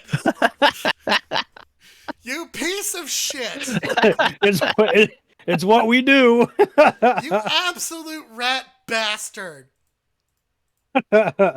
Oh, you think this is nice and wholesome? Well, let me tell you something. How dare you? The Venga Boys kicked ass. I also like Technotronic. Mm-hmm. Actually, Kodiak, what kind of music do you like to listen to? I pretty much like listen to everything. If you look at my Spotify, it can go from like heavy death metal, screamo stuff to poppy anime theme songs Fuck or you, super intros. emo. So why aren't you playing Beat Saber? Yeah, so why aren't you playing I Beat do play Saber? Beat Saber. I just don't know how to stream it. Oh, hey, Johns can help you with that. I was about to say, John I used streams to be- Beat Saber. yeah. Really? stream Beat All Saber. I right, used to you be in got a new follower. I used to be in the top 2,000 in the world, actually. Oh, Back when no I cared about way. ranked. Yeah. If my disabled ass can be in the top 2,000, fuck the rest of you. What's your excuse? I'm lazy. I don't have a VR headset. Otherwise, I'd 100% be playing Beat Saber. Ah, it's such a great game. My And- Right? And the VR fact, ass needs to lose if you don't some know, bits and bytes. mm-hmm, need to dump some of that excess RAM of yours. Need to dump some excess RAM. Yeah. But no, for those who don't know, when it comes to Beat Saber, there is actually you can do chat requests. Yeah, one of my friends does that. You could go to like this website and it'll show you songs and then you submit it that way, which I've done that a couple times. Yep, through BSR codes. You can do that with Audio Surf as well, which is how I got Certified Pete to do Have You Checked Your Butthole and The Ballad of Smokin' Joe. Oh, thank you for reminding me. I do need to check that. Yeah, Smokin' Joe. Tom Cardy, what are you checking? Is it your butthole? You It need to is. check your butthole. I haven't. You really should. God knows what you'll find up there. no. Hey, always check your butthole. Ow, my ass. Hey, a healthy butthole is a good butthole. Also, take care of your feet. Why? What's wrong with my Particularly feet? ankles. Are they sugar as well? No, but being a skateboarder, they've been rolled and broke so many times Oh that God, yeah. it looks like I had, if I turn my foot a certain way or stand a certain way, it looks like I have two ankle joints. Oh, disgusting. But also funny enough, awesome at the same time, God, I miss skateboarding. right? Oh, that was something I used to love back in the 90s. What's the most badass trick you've ever pulled off? Not impossible. Oh, nice. Boneless almost hit my down a nuts that way. 6-step. Nice. What's the worst beef you've ever had? The worst beef would Yeah. probably be not on a skateboard, but on a four-wheeler. I took a turn a little bit too sharp. The four-wheeler started to like tip over. My foot slipped off, hit the ground, got kicked back, got caught by the back tire, flung me over, and I broke my collarbone. Oh Oh, God. ball sacks. I was That's about to say, I was an idiot as a teenager. I would just cut the brake lines on my bike. Because who the fuck needs those when you can just power slide everywhere? Right. And yeah, one of those power slides didn't go well. Oh And- no, that I didn't break my collarbone on that one. I broke my well, I did a hairline fracture the first time because I did a handstand on my bike and my collarbone my shoulder went into the handlebars. Oof. And then a couple days later we went to a friend's house to a pool party for like Memorial Day or Labor Day. I can't remember what we were over there for. Yeah. But I went off the diving board, hit the water wrong, and that's when it snapped my collarbone. Oh, goddamn. But the Those are four-wheeler always one, fun. when I got flung off it, the foot peg wanted to see what the inside of my knee looked like. Oh, damn. So yeah, I was basic. I had a Huffy back in the day. Back when a Huffy was like a thing. right.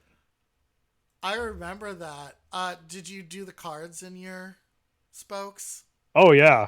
Yeah, yeah.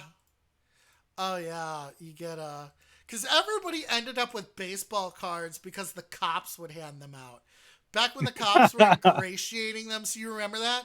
When they were ingratiating themselves to children, they had like really cheap baseball and football cards and they'd hand them out. And you inevitably would get one. And that went right in the spokes of your bike. Right.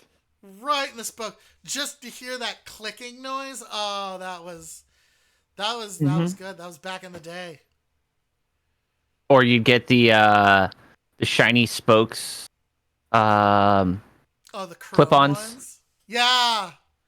Oh yeah, and they like do colors when you yeah. Yeah. Yeah. Funny enough, those things were actually really fucking smart to have because they're reflective. Yeah, because they're reflective. Like as an adult, I'm like, I can see why like the adults loved those things, and the kids liked it because they just go up and down on the spokes. They didn't make noise. Yeah. But it's like, as an adult now, I'm like, fuck my parents. They were smart on buying me those. Just Right. riding at night. Yeah. The so Kodiak. Yes. I forgot. Womp So womp. Kodiak, you do the D&D. Going back. Yes. To D&D. The tabletop. What's your character? My character right now is I want to say he's a fighter. I have to look him up. He is a fighter. Mm-hmm. And he is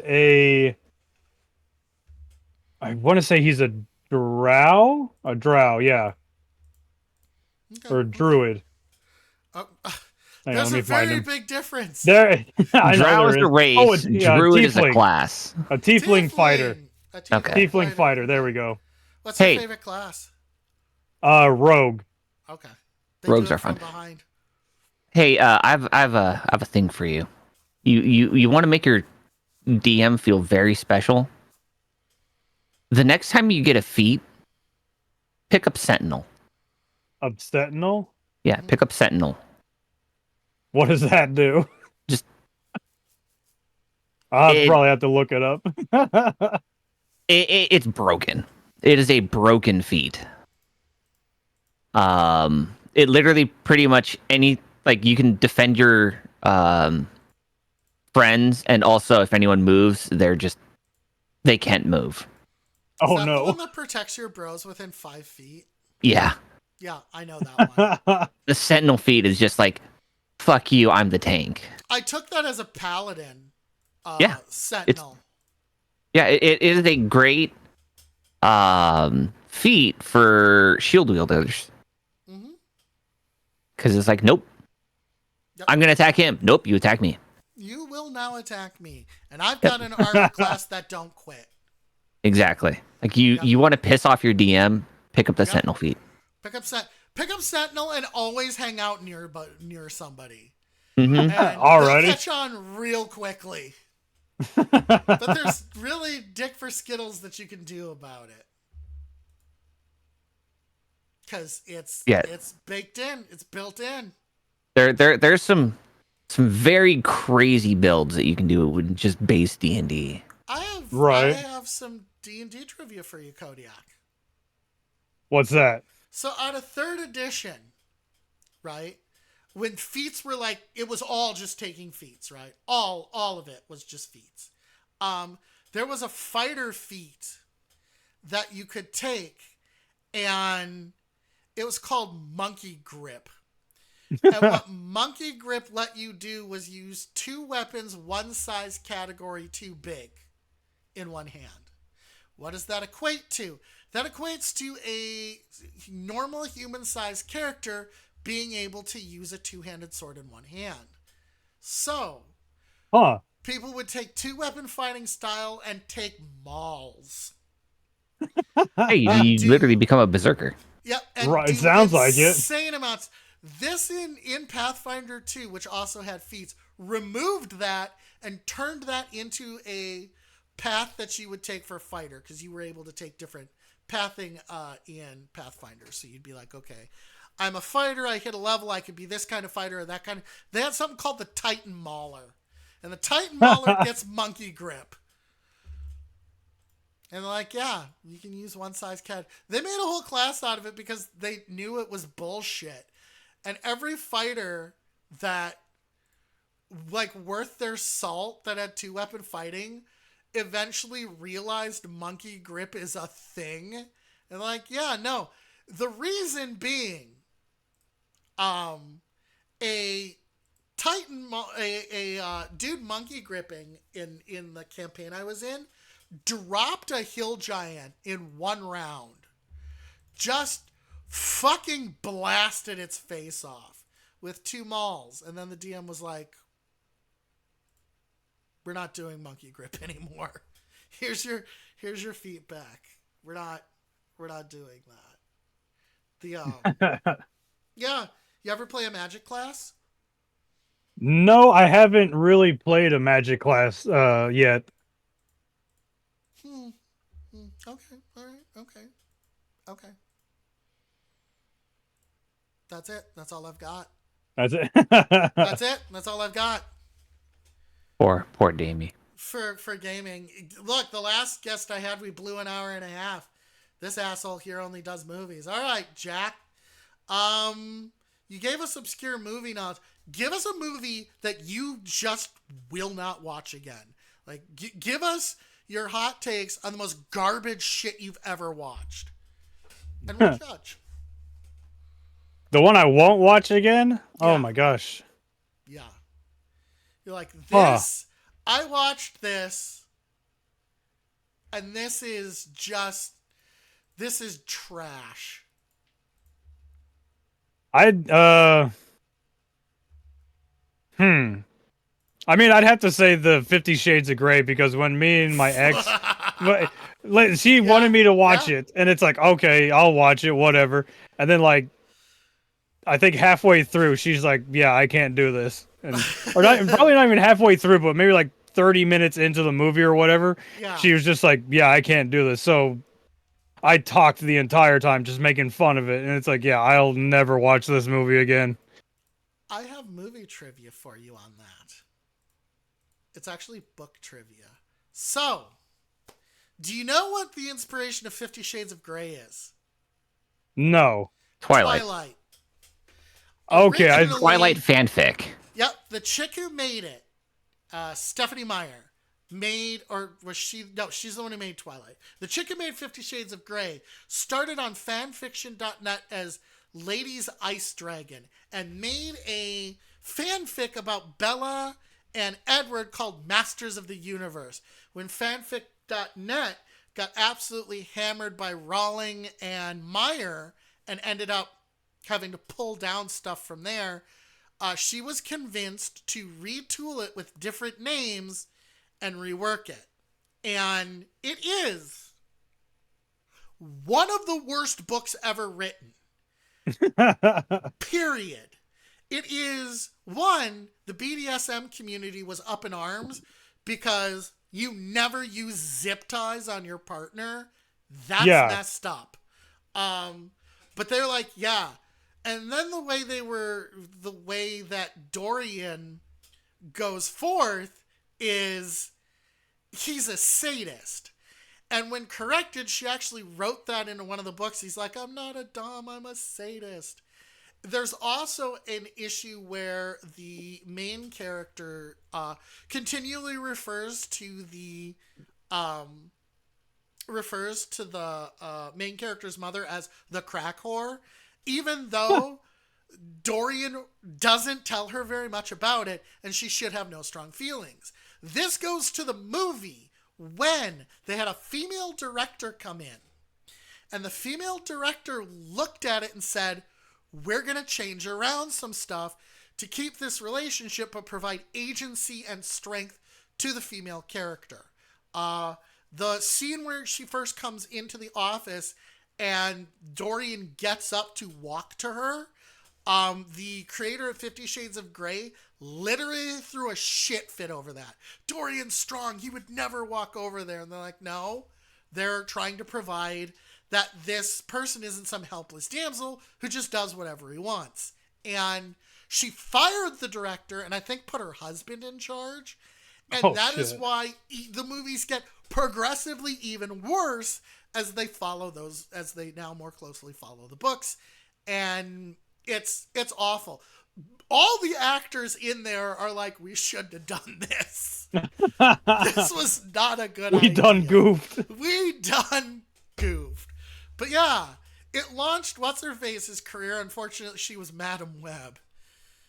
Oh, Madam Web. Yep, they changed actors because it was so bad. Yeah. Shit. It was garbage. It was, yes. So it's good you don't have 50 Shades of Grey in your toolkit. I had to watch it because I have a rule.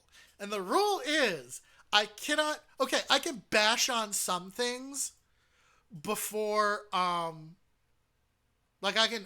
will bag on some things if I know enough. I didn't know enough about Twilight to bag on it properly, so I read the whole series. Oh, jeez. Yes. And I was just forced to watch the Twilight movies with my wife. And well, happy wife, happy life. No, I bagged on them like after the movie were done. Time? Yeah. not during the time. I was letting her have her issues, and then like when the movie was done, I was like, "Oh my god, what the fuck was like with this, and this?" I was like, "That's so dumb." Yeah. It was not great. Or here, speaking of Twilight, and we were talking about fast food. Yeah. The fucking Edward versus Jacob of Burger King. Oh my god. Like the early 2000s fucking Edward versus Jacob when it came to it was Burger King. I think it was. Yeah. Like that shit got crazy. They're nuts. Speaking of Burger King, it did. Can we all agree that chicken fries slap? Right. Whoa! Banish him. No, I don't mind them. Okay. I'll eat them. Are they absolutely the best? No. It's too much pepper for not enough chicken. I'm really offended by it. I'll allow that, Johns. Yeah, it's too much pepper for not enough chicken. There is a lot of pepper involved. Right. But the angry chicken fries are perfect. The spicy ones, yeah, those are good. Yeah. They're perfect. They're perfect food. I've also just personally hate Burger King with every fiber of my being because that was the only fast food restaurant in my area because I live in a small ass town. Yeah. And they just built a Carl's Jr. and it makes me happy because I fucking love Carl's Jr. I'm lucky. We have a Hardee's / Carl's Jr., a Burger King, and a McDonald's. Go Titletown, USA. So, Kodiak. Yes. How do you feel about claymation? I love it. I love claymation. Claymation, stop motion, all that. Yeah. Mm-hmm. Yeah. You know what the absolute worst claymation scene was? What? I don't know. Actually, no, wait, sorry, that's not claymation. It's puppetmation. What? Team America having sex? And throwing up everywhere. And throwing up everywhere. Oh, yeah. I will say, though, I love Team America for their song. Yeah. Right. I got to play it in Iraq. Yeah. John's is a vet. So he got to blast that shit in Afghanistan. Nope, Iraq, not Afghanistan. Iraq. Get it right. Iraq. Well, fuck you. Sorry. Two different countries, sir. Two different. Oh, everything looks alike to me. Mainly humans. That's you why goddamn AI. That's why they wear the tech goggles now. They help correct me identifying. I have facial recognition now. It's awesome. No, if only it would work properly. Eat shit. I work fine. Name one thing that's flawed about me and my perfection of programming. Do I have to talk to Liz about this? No. So, Kodiak, the state of VTubers these days. How do you feel about it? Say the first part again. The state of VTubers. Well, first Oh. I said your name, and then the state of VTubers these days. How do you feel The about it? state. Yeah. Um, Got positive feelings, negative feelings. What do we? Because now I'm There's- gonna ask a couple more questions. I mean, it's kind of like a mixture. There's good. There's like positive because there's people out there that help communities, just bring people together, stuff like that. And then there's the Yeah. negative side where there's all like the drama and everything like that, which I tend to stay out of the drama. I tend to stay neutral, and it's like I don't care. I'm sorry that that's happening. That sucks, but Yeah. I kind of want to stay out of it because I don't want to pick sides and then lose friends or just like lose people that I've known for months or years or whatever. You know what I always say? At least we're not the cosplay community. No, at least you're not the body paint community. They're God, even those guys. worse. It's not that they're worse. You want to talk about the people that get shit on the most? Yeah, I do. It's the body paint community. Although most of them are really good at it. Yeah, no, they're. You know, so Kodiak, how do you feel about re and pre? You can't swing a graduated VTuber without hitting somebody who is re-debuting or pre-debuting, and how do you feel about that? Because I have some strong feelings on that. What do you mean by people do you mean how do I feel about people like calling it graduating? It's like you can't swing a dead cat without hitting something. I always say you can't swing a graduated VTuber because so many of us go the way of the dinosaur without hitting someone who is in a pre-debut state or a re-debut state. So what do you think about that part of us VTubing? People who are pre-debuting for like over a year, still doing their thing, still streaming, or people who are, you know, usually in the process of re-debuting. How do you feel about that, and how does that relate to you? How do I feel about it? The debut or the re-debut. It is good that they are like building a community and stuff. Like for me, right now I'm using a PNG, but one of my friends, she made me a model, so now I'm in the process of making my own debut of like the 1.0 model and stuff like that. So It's I mean, good it's PNG, by the way. oh, thank you. It is And pretty fucking solid. Not a lot of people have seen the model that's happening, and I've had a couple people help me with setting things up. Yeah. And so I mean it is good because I've known a couple people who've done like the debut and stuff like that, and they've just pretty much kind of almost blown up because of the hype, the advertisement and everything that they've done for it.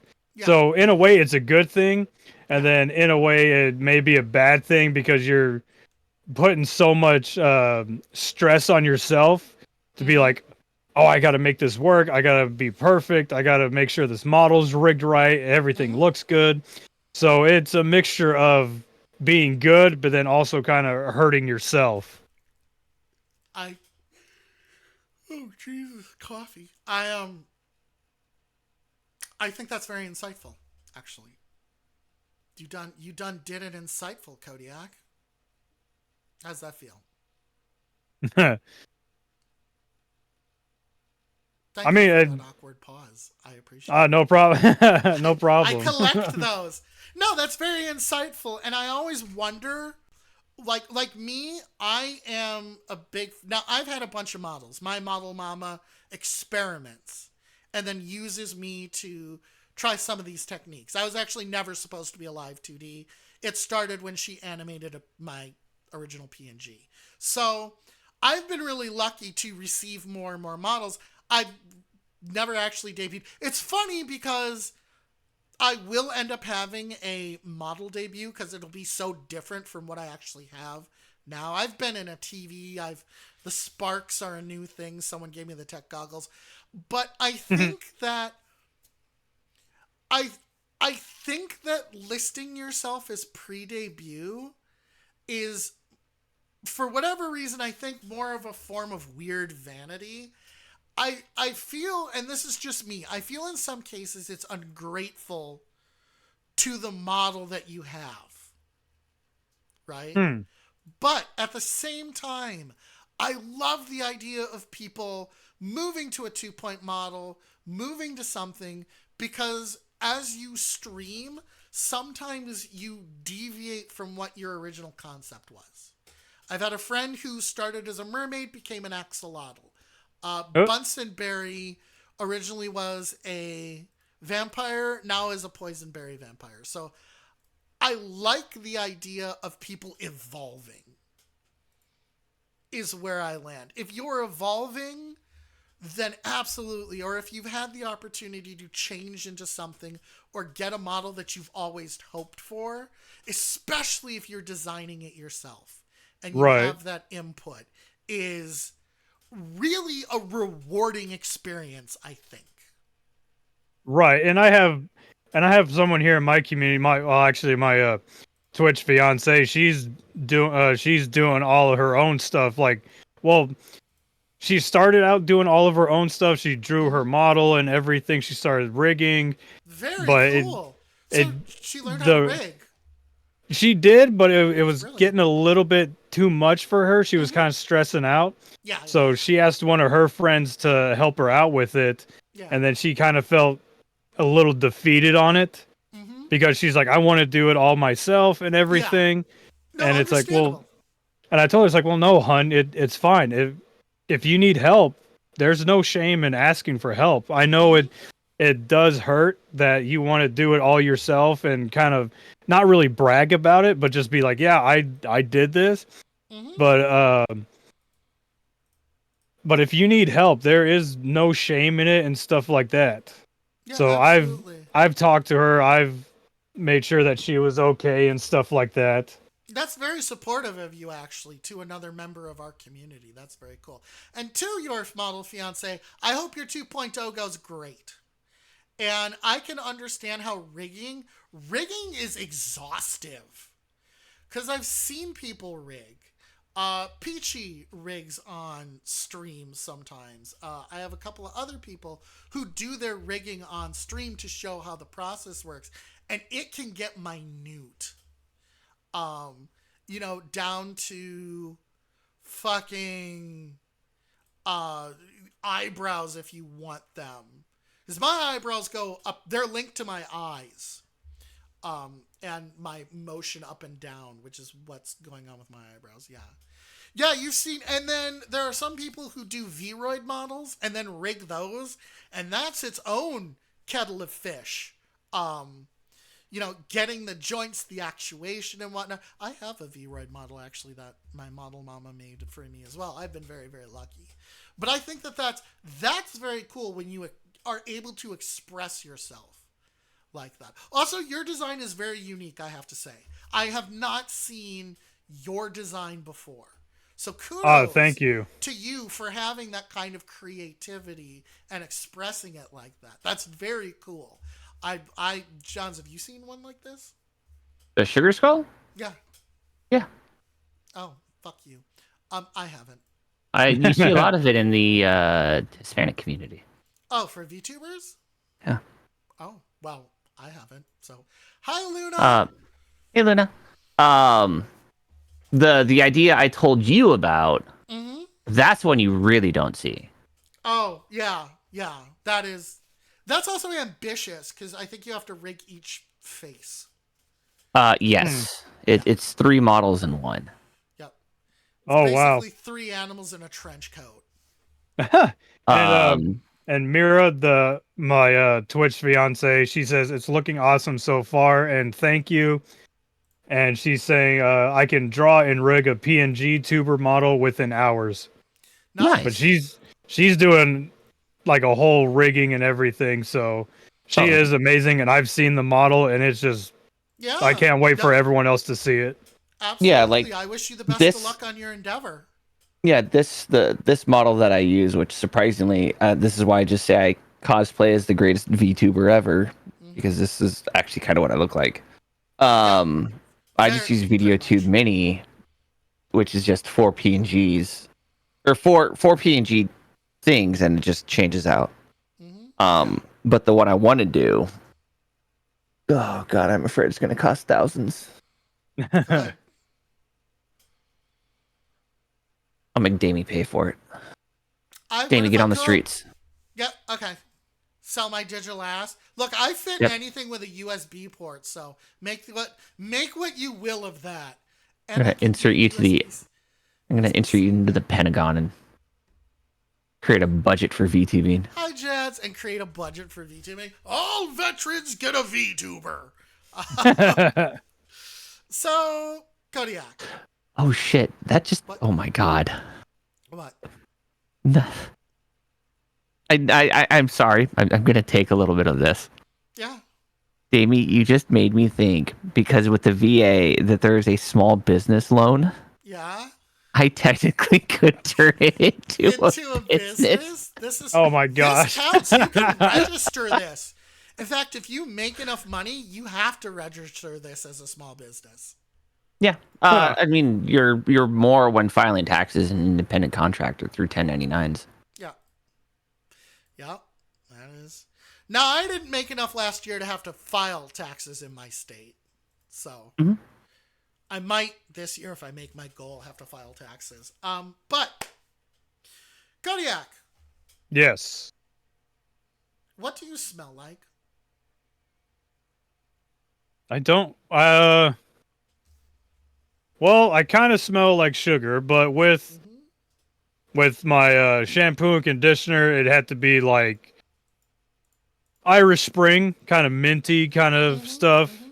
And So what then I'm for the- hearing is sugar, spice, and everything nice. You and somewhat nice, yes. fucker. I don't know why I keep you around. So, Kodiak, Yes. let's break immersion for a moment. Okay. You ready? Come with me on this journey. Chat says I smell, or Mira says I smell like raw granulated sugar with some green apple mixed in. I'm not gonna lie. That So you're would be gonna- delicious. Hey, so you're a fuck you, martini? Jads. I think I am, Yeah, according to an her. Appletini? All right, I can get behind that. So why this particular form? Why Why, the why did you pick this to be your representation?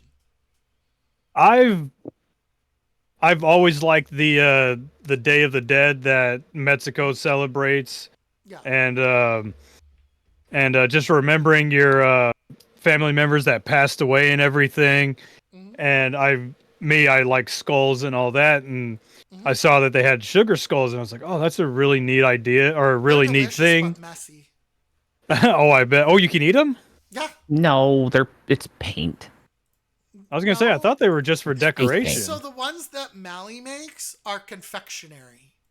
Oh yeah, there Oh. are actual like edible sugar skulls, but Yeah. in the sense of the Hispanic culture, it's typically just face paint. Yeah, it's typically Oh, if you're doing it naturally, yeah, it's just. Yes, it's typically just face paint.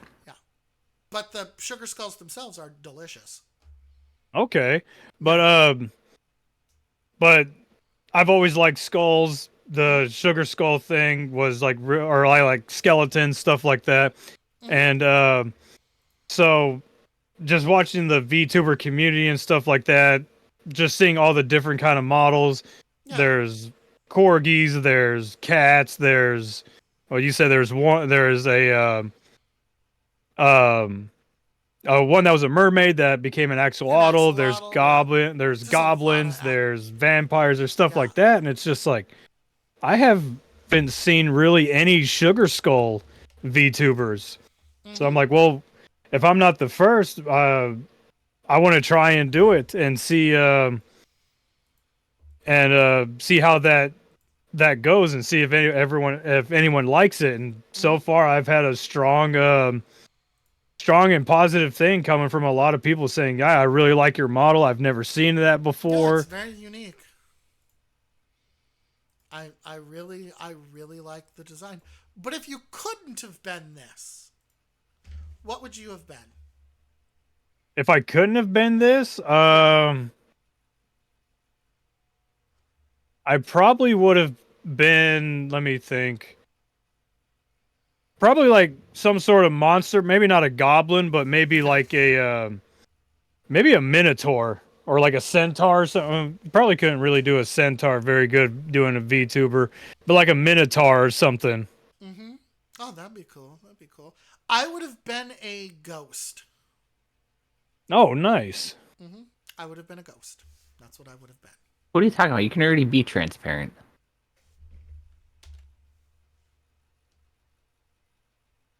See? Bye. All right, this is my show, everybody. What's going on? How you doing? My name's John Zawar. I'm your now host. Welcome to our interview with Kodiak, who happens to be a Sugar Skull Mafia boss. So, question. Why the Mafia? Why not go legit? Why are you trying to launder money? Who says it's money laundering? We're All a mafias legit contractor. How many Yes. laundromats do you own? 13. Okay. Back to the ether with me. and one chicken place. And one singular chicken place. So, Kodiak, what got you into movies? Like, what got you into this? Because you very much know a lot about movies. You resonate with them very strongly. But what got you to, like, movies are my thing? Just where you can like escape for a couple hours watching something, living not really living but fantasizing, oh, what if we lived in that world kind of thing. Growing up we did have cable TV and stuff like that, but we mainly like watched movies. We went to the movies a lot, and we really like watching movies and TV shows, and that's what we did for like family time. We watched movies, TV shows. If there was like The Simpsons, that kind of stuff. There was like a TV show we really liked. We would always set a time. It's like, all right, it's at this time. Let's get everyone home at this time. If someone can't be there, let's record it. So me and my family are just like big like movie buffs, and we love watching movies. And me and my dad, if we watch like a movie, I want to say 2, maybe 3 times, we can pretty much quote almost the entire movie. That's very cool. What's the first movie you saw in the cinema? The first movie I can remember that I saw that I can remember was went to in the a movies and saw it. was at a drive-through or a drive-in, and it was, I think, a double feature of Jurassic Park and Terminator. You know, That's a good drive-ins? double feature. Yeah, that's a good I think it was, because I remember seeing Jurassic Park at in a drive-in, but I can't remember if I saw Terminator there too, or what it was. Do you know during COVID, drive-ins had a resurgence? Mm-hmm. Then Oh, absolutely. again, which is sad. I know it sucks because Drive-ins fucking are so much fun. well, especially now because of Bluetooth. Yeah, It makes Oh, it so yeah. much easier. yeah. You don't have to hook a car. You don't have to like roll your window down to hook a That speaker to your fucking car. Speaker, yeah, I love that thing. It's like, oh no, just fucking hook up your Bluetooth to your phone. Yeah. Fucking listen that way. Yeah, Put in some ear pods. You're fucking good. Johns, What? it's time. It's time. It's time. It's time. John's asked the question.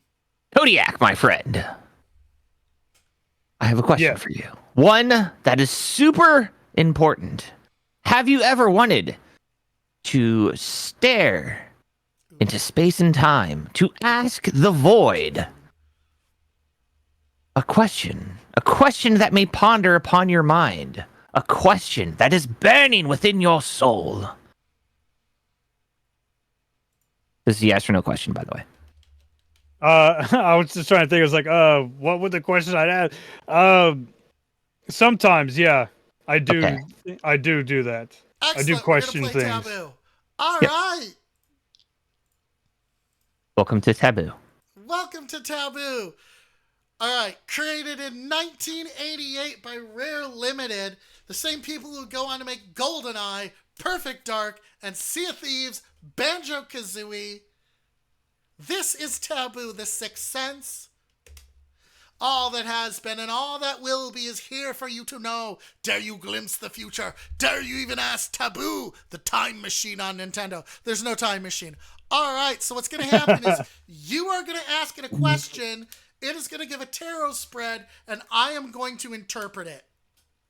Alrighty. So think of a question. What would you like to ask Tell them the Taboo? rules. Tell them the rules. So the only thing that you cannot ask is if Taboo is legit, because we have had it absolutely crash. So it's all knowing. It doesn't like to share its Doesn't secrets. like your bullshit. Yeah. Give me a birthday. It can be any date you want. February 23rd. Give me a year. It can be anything you want. 89. All right. Dude, Which my I'm actual assuming- age is redacted. Yep. Dude or lady? Dude. I always ask these questions. There is no non-binary answer, so you always have to go with what you present as. All right. What is your question for Taboo? My question is, will my VTubing career be successful? All right. I like it. And please stand by as Damien is writing this down. It's not by keyboard, but simply by pressing a button for each letter.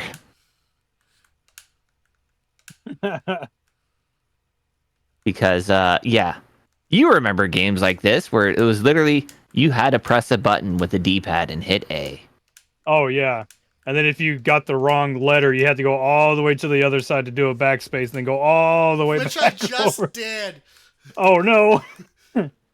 This was a bitch to do in Jeopardy. All right, here we go. It's going to do a little spread. There's a little Easter egg. Sometimes one of these cards, when they spread them out, is a little skull.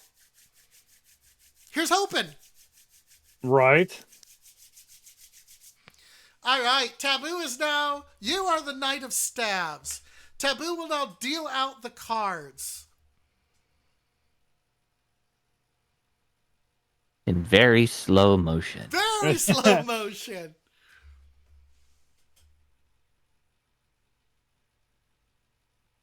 All right, wait for it. Let's see. Nope. That's No the fourth winking time, no skull. skull. Fourth time, no skull. Hmm. At What this the fuck, moment, your Taboo? status is an opportunity or proposal may soon arise. You did get your opportunity to be here. But another one is coming. Not here. I'm done with your ass after this. Your immediate influence I is don't know you authority anymore. or respect. Immediate influence. I'm gonna go with knowledgeable. People look at you and they say that person is knowledgeable. Okay. The best that can currently be accomplished is an achievement or appreciation of small favors.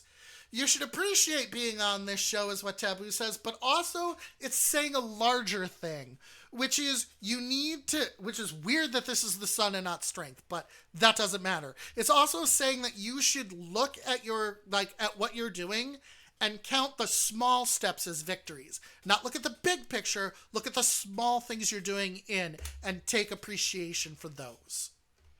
Okay. Nice. Taboo is saying the distant past or foundation is an alteration or change. From here to there, you've had not change, which is natural, but a big change to bring you to where you are. Yeah, I can see that.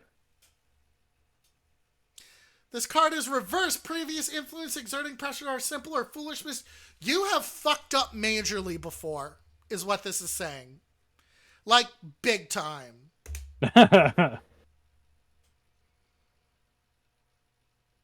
Oh, justice again. This has been coming up a lot, Johns. The near forthcoming influence is able to perceive things in impartial, fair, or balanced manner. All right, so what Taboo is saying is that when you look at something, you try and weigh all the sides. You do not leap to conclusions. Makes sense. Currently, you have or feel domination or imprisonment. Taboo says that you feel like you're trapped by something. Huh. But what it is, Taboo has not told me. Viewed by others, you are security and freedom. I hate this one. People look up to you. Yeah. I've actually had a couple people in my chat tell me that they've started VTubing because of me. Ooh, the devil! This card is reversed. Your secret fears or wants are the relief of a divorce or separation. Okay, so reversed is interesting with this card. So what it's saying, you have fears, right? Mm-hmm. But you are separating from them. You are letting them go. And the final answer, taking everything else, the outcome of all previous mentioned problems will be a period of change, alteration, or transformation. So, what Taboo is saying is that, well, one, it told you to be successful, you have to take the small steps, right? And appreciate what you end up achieving, no matter what that is. But here, Taboo, in the overall, is saying that you need to produce change to get to where you want to go. Alteration or transformation. This, I think, is probably a content shift, or embracing what you do well is also change. All right. All right, you can be from any state you want, but you can't be from Wisconsin. You can't be from a couple of places because there wasn't enough space to code all of those characters. Where would you like to be out of? Do they have Colorado?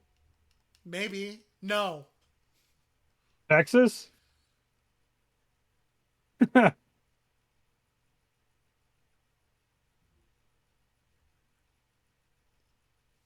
No.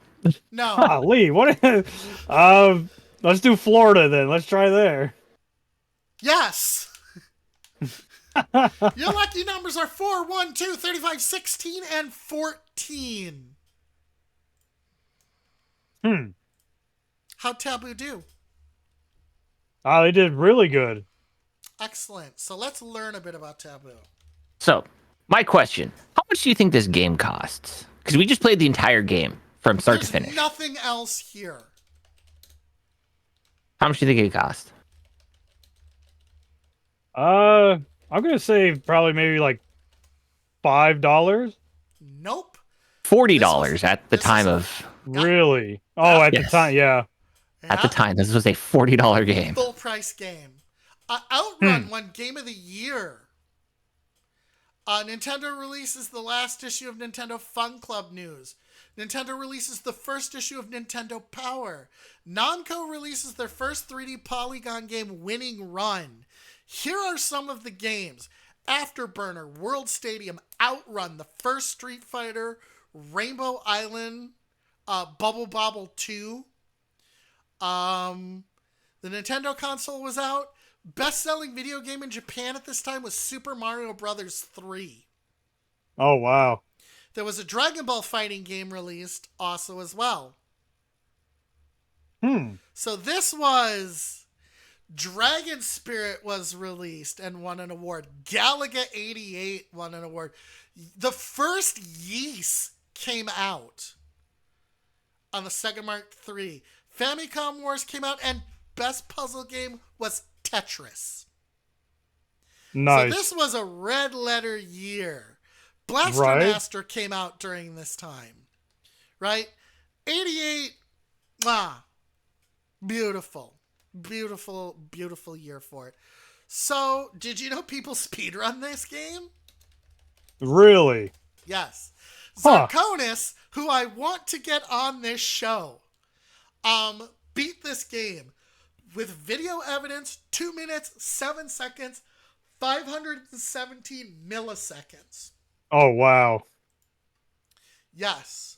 What else does Zarkonis speedrun, you might ask? He still speedruns to this day. 4 days ago, he got something, it looks like. 25 days ago, he got first on Iceland in Super Dodgeball. He speedruns some interesting stuff. He did Cube. He holds the first 2 years ago, demo stage 3 in Cube. He streams a lot of weird shit, right? Right. And but he wasn't the only one. There's like 20 people who speedrun this game. Yep. That was taboo. Yes. Interesting, wasn't it? It was interesting. I thought that's a pretty neat thing that they came out with. Yep, and Rare would go on. This was like Rare's like one of their starter games that they would go on to release other better games. But this is like they made a party game, and party games were like a thing back then, right? You had Family Feud, you had Jeopardy. Like they were really just firing anything at the wall and seeing what stuck, and I really appreciate about that kind of time of year. Also, here's some video game trivia. You know River City Ransom? Not off the top of my head, but it kind of sounds familiar. The Super Dodgeball world takes place in that world, as well as a soccer game. It's all based under one flagship title, and River City Ransom was the beat 'em up that they did. River City Ransom would later be released again as River City Girls, which is a phenomenal fucking beat 'em up. And recently River City Girls 2 was released. All right. So, Johns, Yes. it's that time. It's that time. It's that time. Alrighty then. Alrighty. So, we've reached the end of our interview, but that's not all. We have one more game to play. Alrighty. Are you ready? I need a sound effect for this. For the lightning round! All right, here's what's going to happen. Me and Johns are going to ask you questions. You're going to answer with the first thing that comes to your head. Don't think about it too much. Or do, I'm not your dad. I can't tell you what to do. All right. Here we go. You ready? Ready. I'll let John start. Favorite time of the month? Favorite time of the month? Mm-hmm. Golly, that's a weird question. Usually it's season or something. Favorite time of the month? Probably in like the middle because you're close to the end of it. Okay. Hot weather or cold weather? I like hot weather. Favorite season? Summer. Favorite month? Favorite month? September. Favorite holiday? Halloween. Climb a mountain or run a marathon? Climb a mountain. Favorite sandwich? Meatball sub. That's a good one. Apple juice or orange juice? Apple juice. Coffee or tea? Coffee. Rice or bread? Rice. Favorite controller? Xbox. Like OG Xbox controller or the new Original one ones? Or S series? Original. Well, Oh, say God, both. Chunky Fat boy one? Actually, not the Chubbo? chunky one, the one like the next one to it. The S series, yeah. Yeah, that was Yes, the that's serious. Okay. Did you know When the they- S series was the original one that they released in Japan, and they made a specific one because they thought our hands were bigger? Yeah. That I Yeah. didn't know. I can see that. Yeah, that was, and then the S series came out. They started packaging them as the S because we were like, "What the fuck?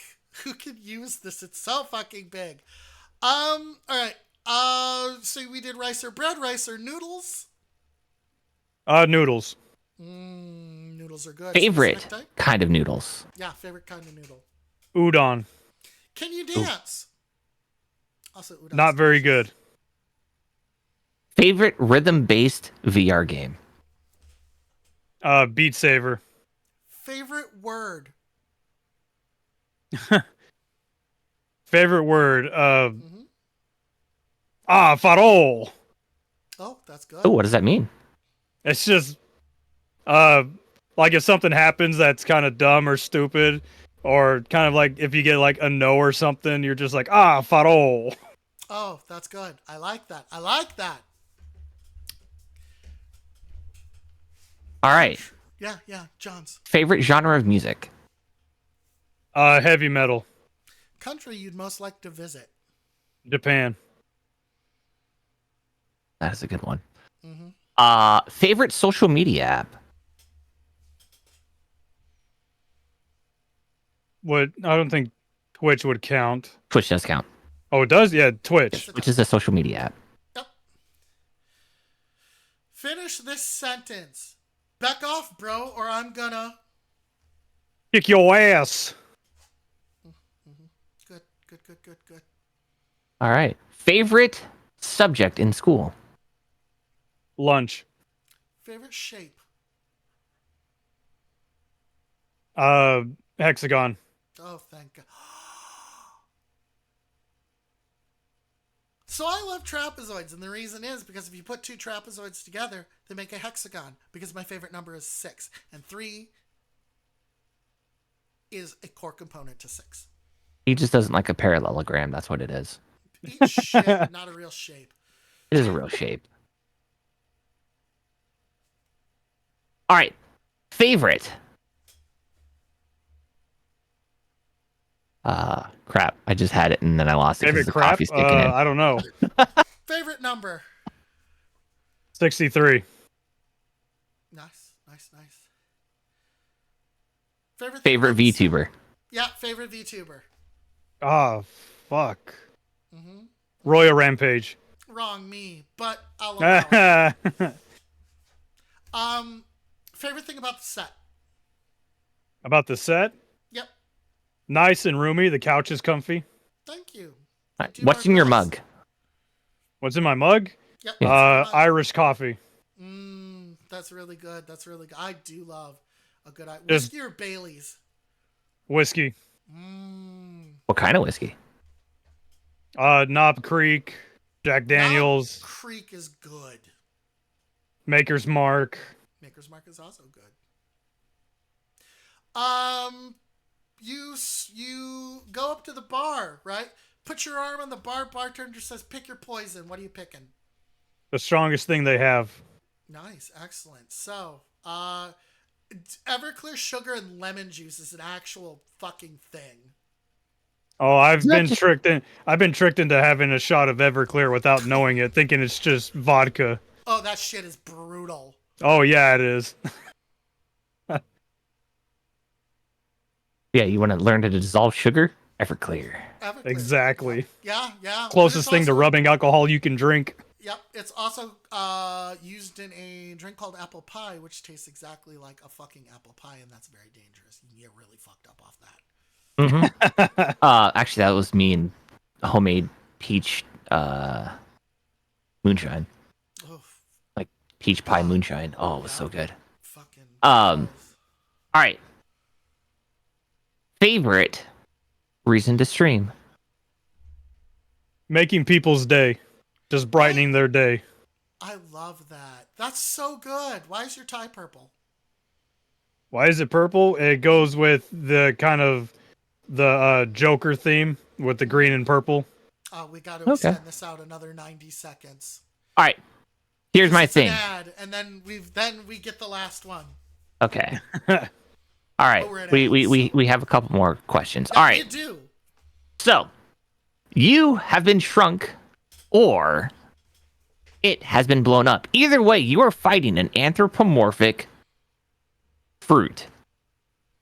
What fruit do you think you can take? And this fruit is intent on killing you. Yeah. I think I could take a peach. Ooh. Okay. All right. Okay. I dig it. Favorite Mortal Kombat character? Sub-Zero. Which one?